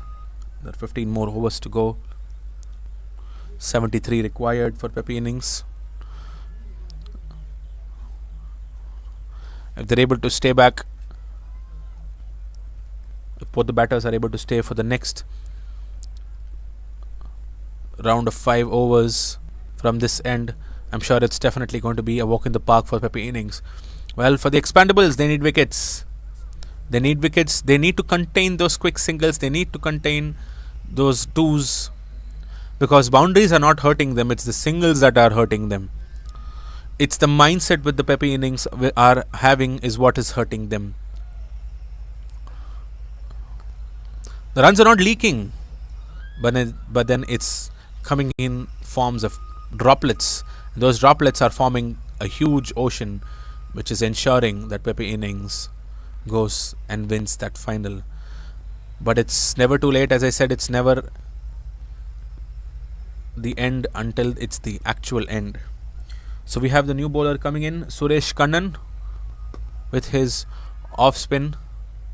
Suresh had a great day with the bat today, was not able to get to his half century, but then he was responsible to put up a solid score in the first innings for the Expandables.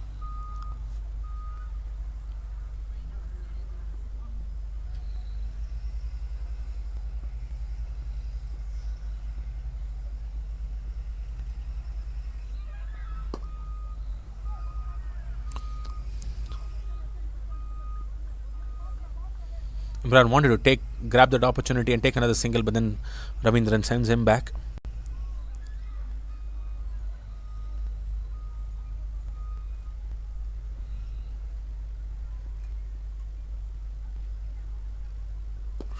Oh, that was another slider. So this is what is required.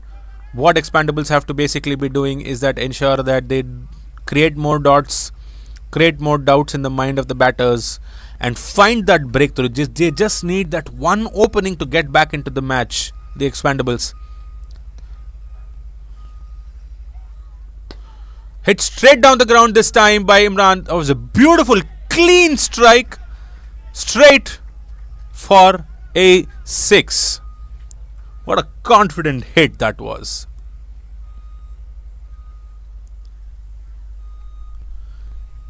Imran has, really having a very, very good balance in his stance, and of course Ravindran too. But then the reason why Imran is able to get those runs and able to hit those long sixes is because of the balance which he's able to maintain in his stance. He literally is just a statue when the bowler is coming into the into his stride. And the moment the ball is released, Imran is ready to face whatever is coming his way.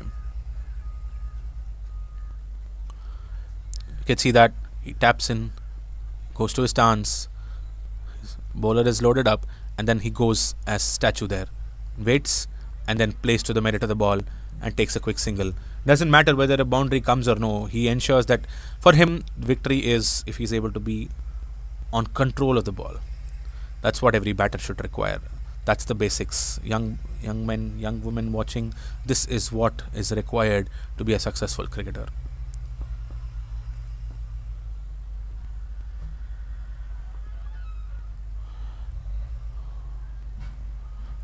Ravindran expecting a wide to be called on, but finally well left. And at the end of 16 overs, Pepe innings are at 94 for 2.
Kalyan is back into the attack for the 17th over.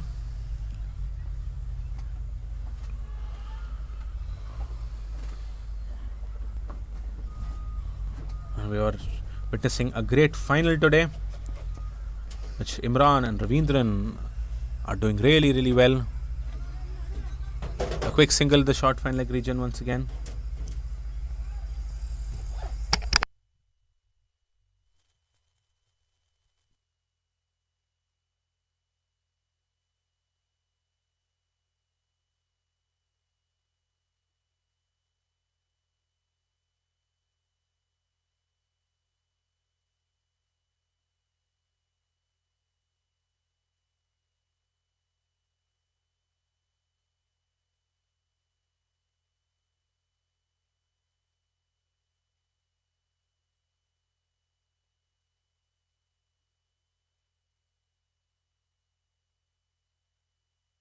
Play towards deep cover for another comfortable single. So Pepe innings, while there are no boundaries coming, they're ensuring that the scoreboard is taking non-stop. That's one thing the Expandables were not able to control them with. And wickets is what is required. Wickets has been the difference. That's another quick single. See, that's what I was talking about even in the beginning as well. It was just slightly, gently pushed towards the backward point fielder. It was going straight. On a normal day, we would have just waited there, just admired that defensive shot. But then they went through, created that pressure in the fielder, and ensured he misfields and grabs that quick single once again. So Suresh is going to be continuing from the other end. First over, he had given away 8 runs. Ravindran giving great company to Imran there. Ravindran is at 22 and Imran at 62. Been having a great partnership. Partnership almost touching 70 odd runs. Last wicket fell at 30 runs. And that was at the end of 7 overs. And then after that, they've played another 10 overs together and have scored almost 64. They're just scoring at a run a ball. That's what is making a difference. Suresh is back. Let's see if he's able to contain them. Yes, that's what is required. You have those close-in fielders. There's no harm in taking those risks. It's okay. Create those gaps. It's okay to have gaps for boundaries. But bowl to the plan where you're able to contain them from without taking singles. Have a short mid-wicket, have a short cover, have a silly mid-off if you require, have fielders in front of the batter, which can probably create doubt in the minds. I think the batters of Pepe innings have not had any doubts in their minds. They've not been any, they've not had any sort of a, in any form of an uncomfortable situation in their heads. So if you're able to keep those fielders in front of their eye lines, in those gaps where they were trying to take those singles, that would create definitely pressure. It's okay if boundaries are coming. It's okay. I mean, if they're scoring boundaries, it's fine. It's okay. We are anyway. They're sailing through well. If there is one change which they can do is bring in more fielders closer, and try and see if they're able to create a little more pressure and contain the runs. So the fine leg fielder coming in a little more finer for that common scoop shot which Imran loves to play. Play towards wide of cover fielder. Just another single.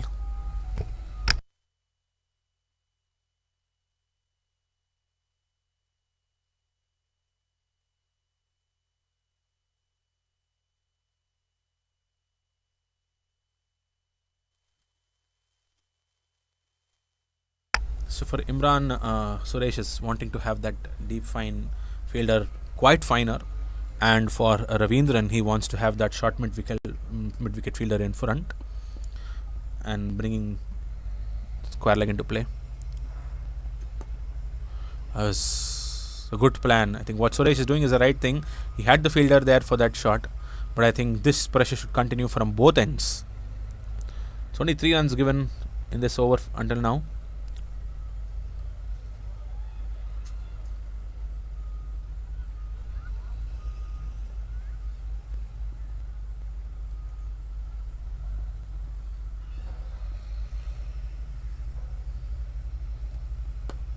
Oh, that's nicely played towards the deep cover region. There is a man there, but the ball will beat him for a boundary. Beautiful shot by Imran.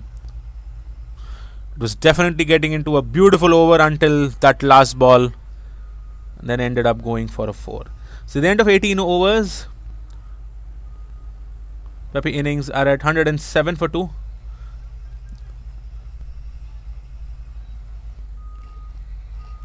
They just require another 52 runs in the last 12.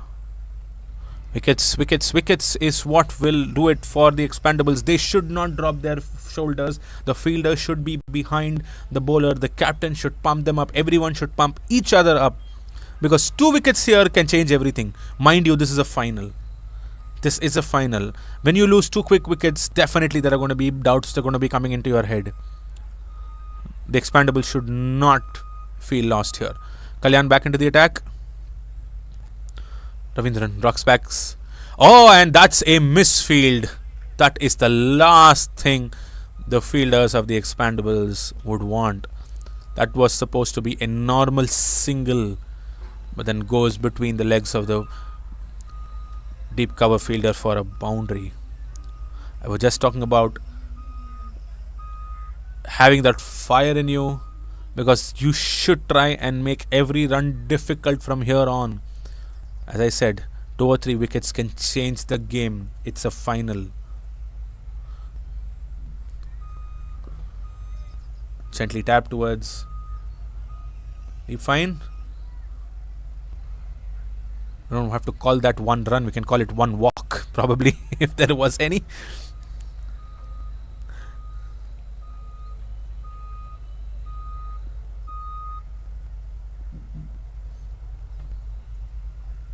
Steps down the track, Imran hits it straight above the long on fielder. Will that be a catch? No, that's gone straight out for a huge 6. That was another statement shot. Very rarely will you find Imran, freeing his arms and going through the line. He stepped forward and hit that straight above the long on fielder. What a shot. What a shot, that one. That's a shot of confidence. That's the shot of character today Imran is carrying. 73 of 55. He is the man today.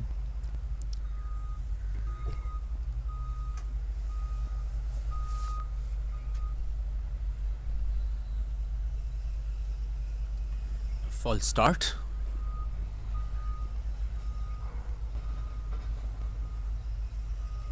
Oh, another cheeky dab towards deep square.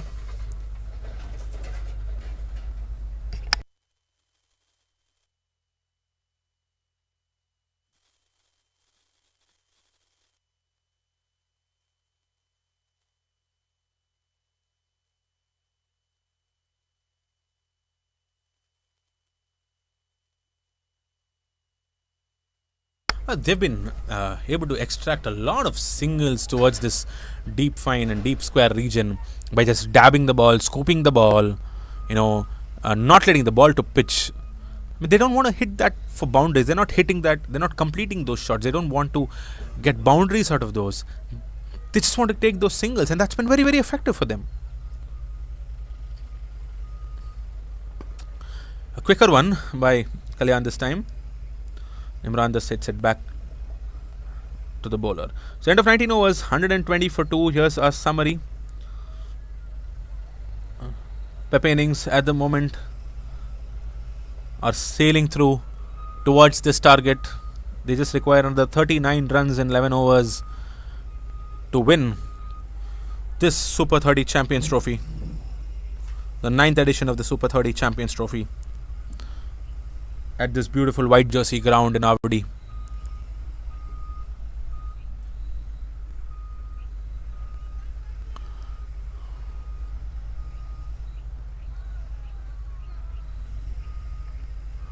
Will there be a magic? Will there be a twist? Will there be a change in tides? Sarath is going to be the new bowler coming into the attack. The right arm off spinner this time is going to be coming around the wicket. Something which Ravindran used with great effect in the first innings.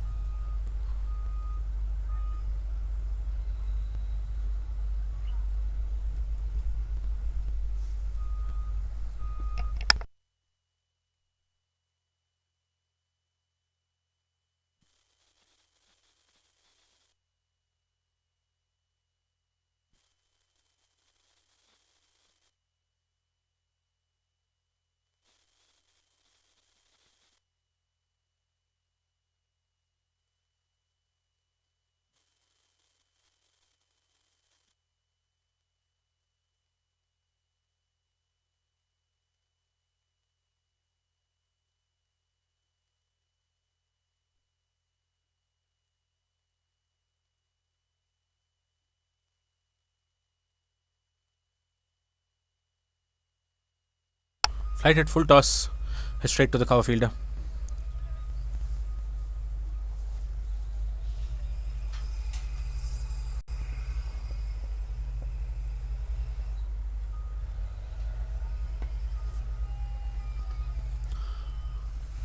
Played towards deep extra boundary for a quick single. I wouldn't call it a quick single anymore. It was just a stroll once again. Well, this pair, this partnership has been the difference.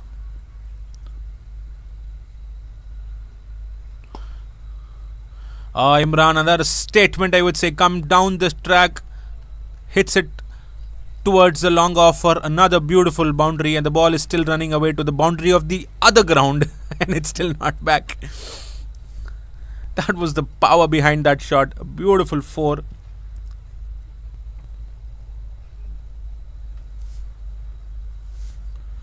And with that, Pep innings just require another 34 more runs.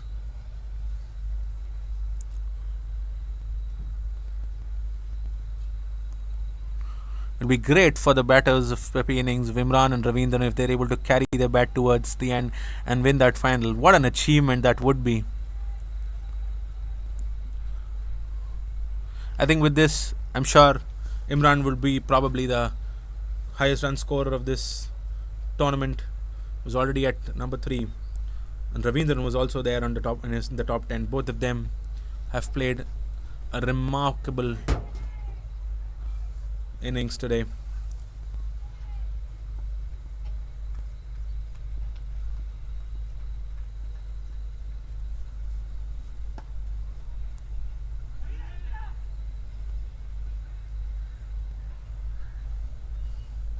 Pep innings finished second in their group and qualified for the finals on net run rate.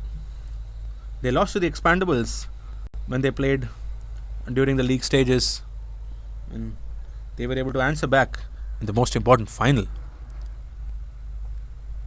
Comes down that track, that goes straight and nicely stumped by the keeper. Is that wicket too late? What an innings that was by Imran. A great one which comes to an end. Imran would have loved to carry through the team towards victory with just needing another less than 30 odd runs. But then he goes down, he's definitely tired and misses that ball, and the keeper does the rest, ensures that he's stumped. Finally a wicket for the Expandables, and they have end of 20 overs. Pep innings are at 125 for 3. So they've got a new batter coming in now, who's going to be giving company to Ravindran. Will there be a twist in the tail for the Expandables over here? Can they create a magic? Can they do something? For that, wickets is what is needed.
Change of ends. Will the change of ends be change of fortunes for the Expandables?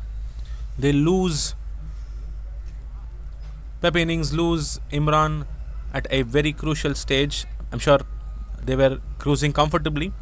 But will this be a change in tide? Sajid is the new batter who's going to be coming in. It's going to be Ravindran who will be facing this one now, as the wicket was at the last ball there.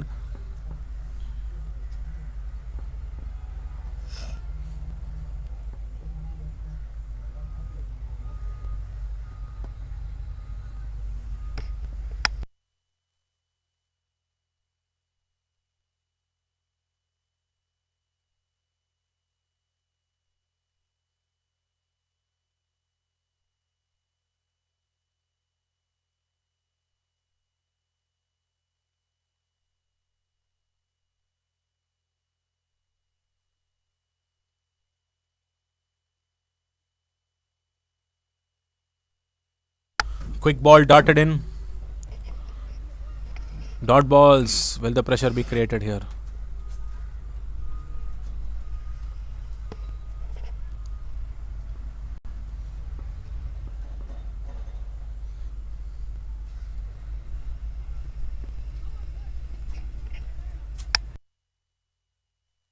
A white ball, extras are the least thing that is required at this moment. Pep innings still just require 33 more runs to win. Another quicker ball darted in. They're able to create that pressure, not letting those singles go. I'm sure if it was Imran on the other end over here, they would have converted some of those. But as I said, change in partnership, change in batters definitely bring in, change in the approach. So can they create that pressure further and see and manufacture another few wickets? See, that stopped again. Suddenly it feels like a lot of things are happening on the pitch. Ravindran was already set. He was giving good company to Imran, and now he has to play the leader's role.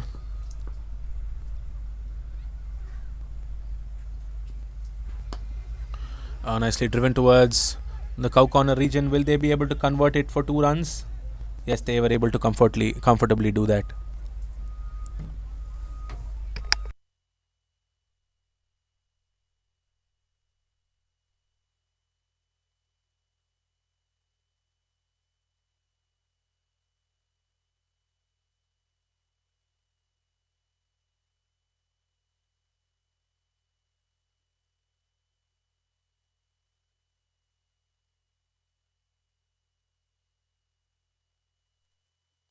Suddenly, some of those early singles which were looking very easy earlier is now looking like tough today. But Pep innings should not panic here. They should just remain steady. They just lost 1 wicket and they're still in cruise. They just need another 30 runs of the 9 overs.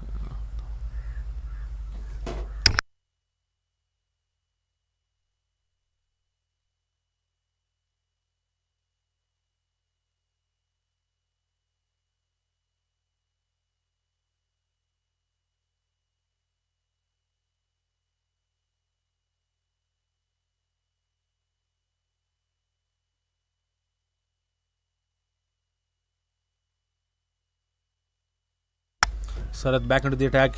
He took the prize wicket of Imran earlier today.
Oh, now Ravindran also falling this time.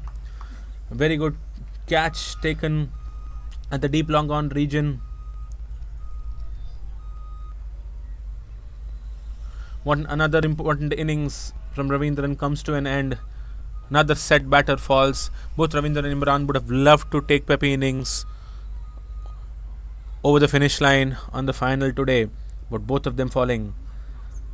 Sharath with the magic arm taking both those wickets. Is that a twist in the tail?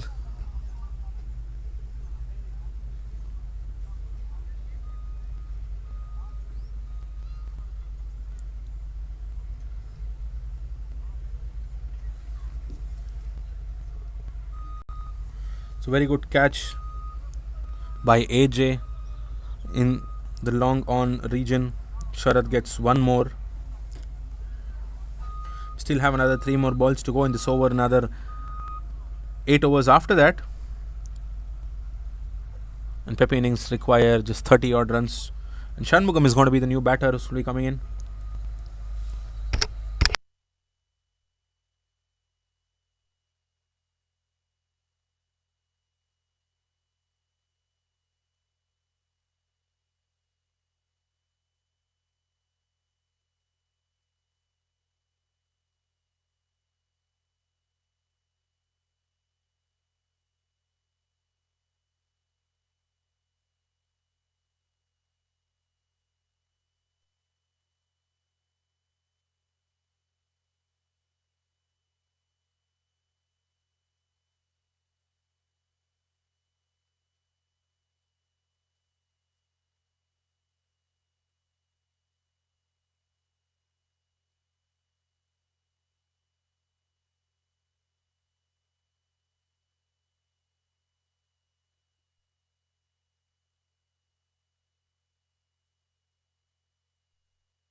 Now suddenly some of those easy singles which we were seeing all this while will become tougher. I think Expandables should try and control all of those now and see if they're able to manufacture a few more wickets. There are miss hits going to be coming now. Easy singles are not going to be happening. While Pepe innings should not worry and just take it through for the last 30 runs.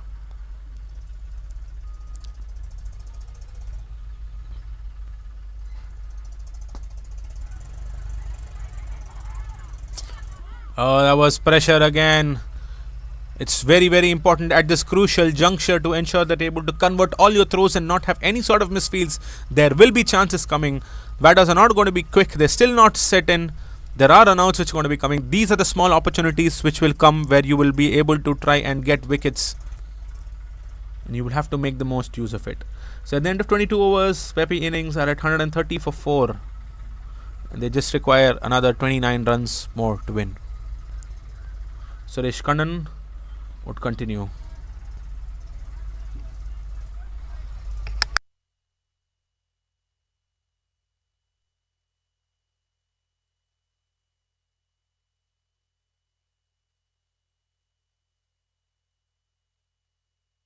Oh, another fumble there in runnings, another confusion in the running. See, this is what will happen if it was earlier. The batters were just tapping it towards the fielder and going for comfortable runs, but here this time they're not confidently going for it while the single was still in the taking. But they should not worry, Pepe innings. So just keep calm, take a few moments, take a few deep breaths.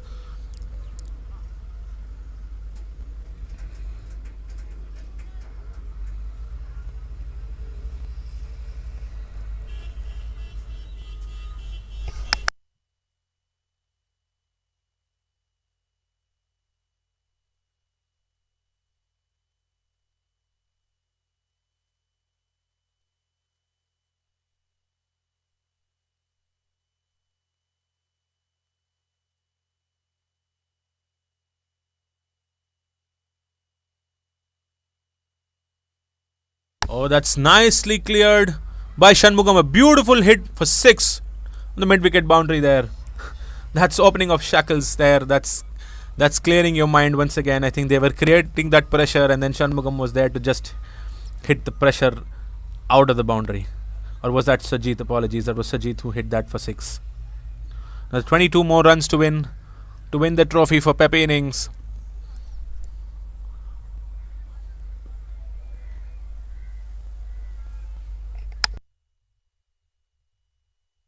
Oh, a switch hit that one. Sajid is in song today. He wanted to clear that boundary in the deep point region, and he does. Switch hit 4.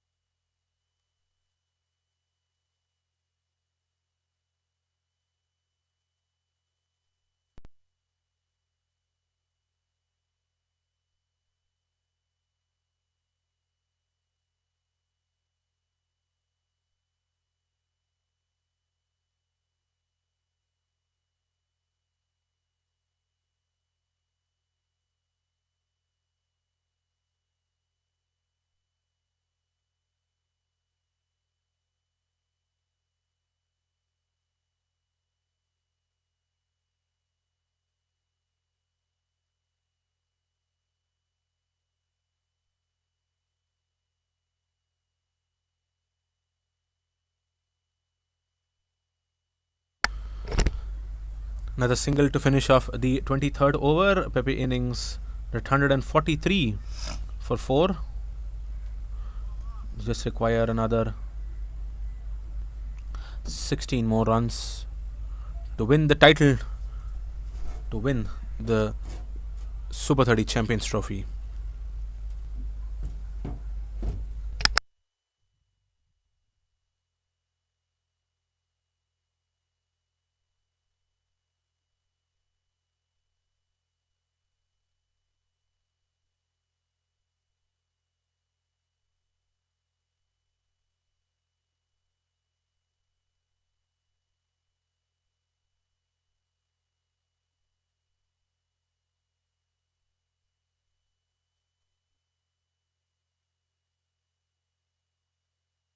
Sharath continues. Let's see if he's got a few more wickets under his bag coming up. He was the one who took both those important wickets of Ravindran and Imran.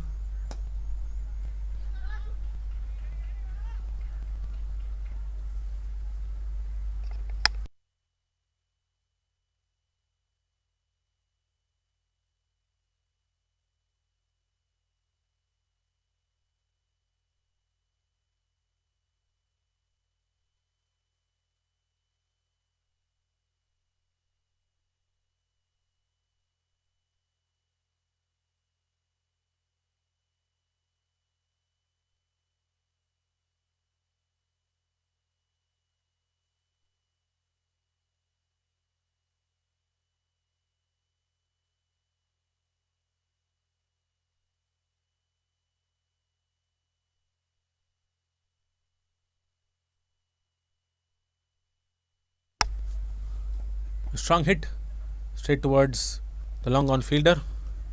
Another single.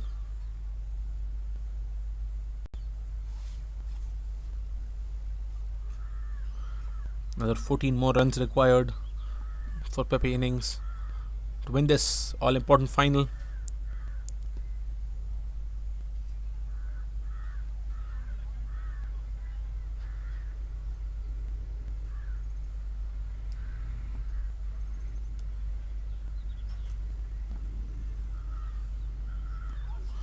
There was a good quicker one that was beaten, and at the end of 24 overs, Pepe innings are at 145 for 4.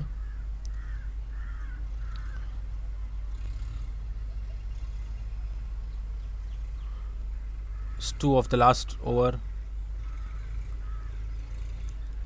They need another 14 more runs to win. Suresh is back into the attack.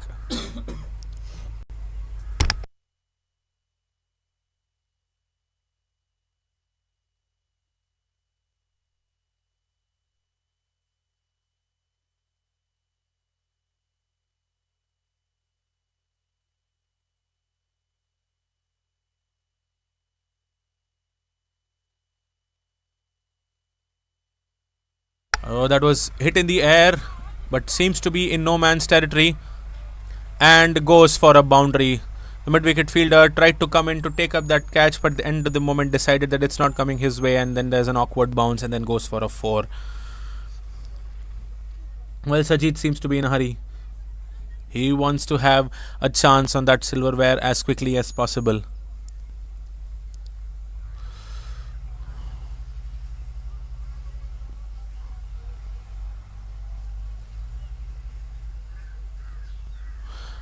tried a switch hit this time once again.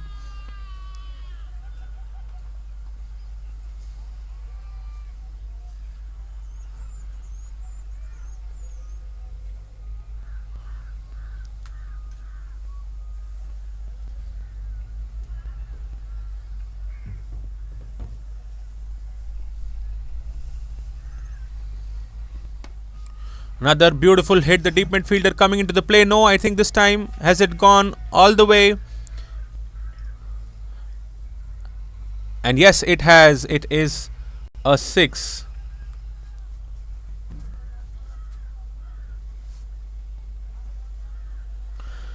Pepe innings require just another 4 more runs to lift the Super 30s Champions Trophy today, the 9th season. What a match they've had today. They bowled really well in the first innings. Everyone were part of the wickets. It was definitely a team effort. Darted once again, hit straight again. The long on fielder coming in. Will he be taking this? And he misses that. Sajid is definitely in a hurry. That's another single taken. As I was talking about a team effort, what a bowling effort the Pepe innings had today. They lost the toss and they were asked to field first. They've used exactly the 5 bowlers and everyone took wickets.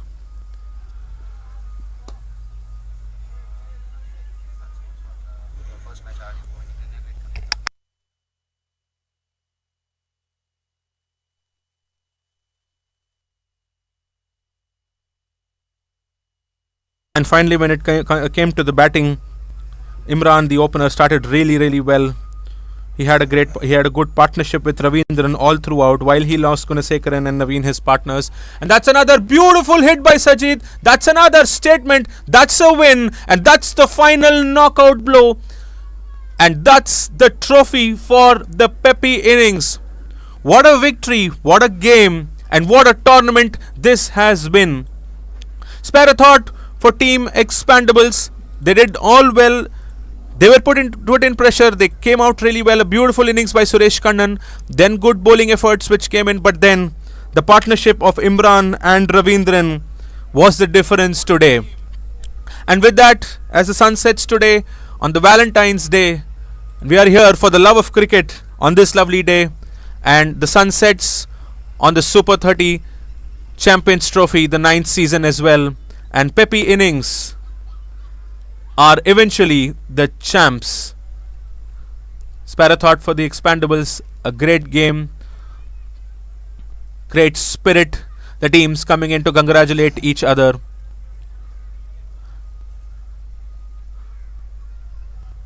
Very heartening to witness this. We all strive. We of course have all our lives. We have our daily lives. But these weekend crickets is what gives us new identities which we build for ourselves. And some of these tournaments help us create that, help us identify those, and brings in a difference for all of us. So great tournament comes to a close at this amazing white jerseys grounds in Avadi. And it's finally Pepe innings who are victorious in the final and are champions of the Super 30 Champions Trophy. With that, we'll be having the presentation coming in soon, and we wrap the evening today. And thanks to all the viewers and listeners who joined us with us, and look forward to another amazing day of cricket.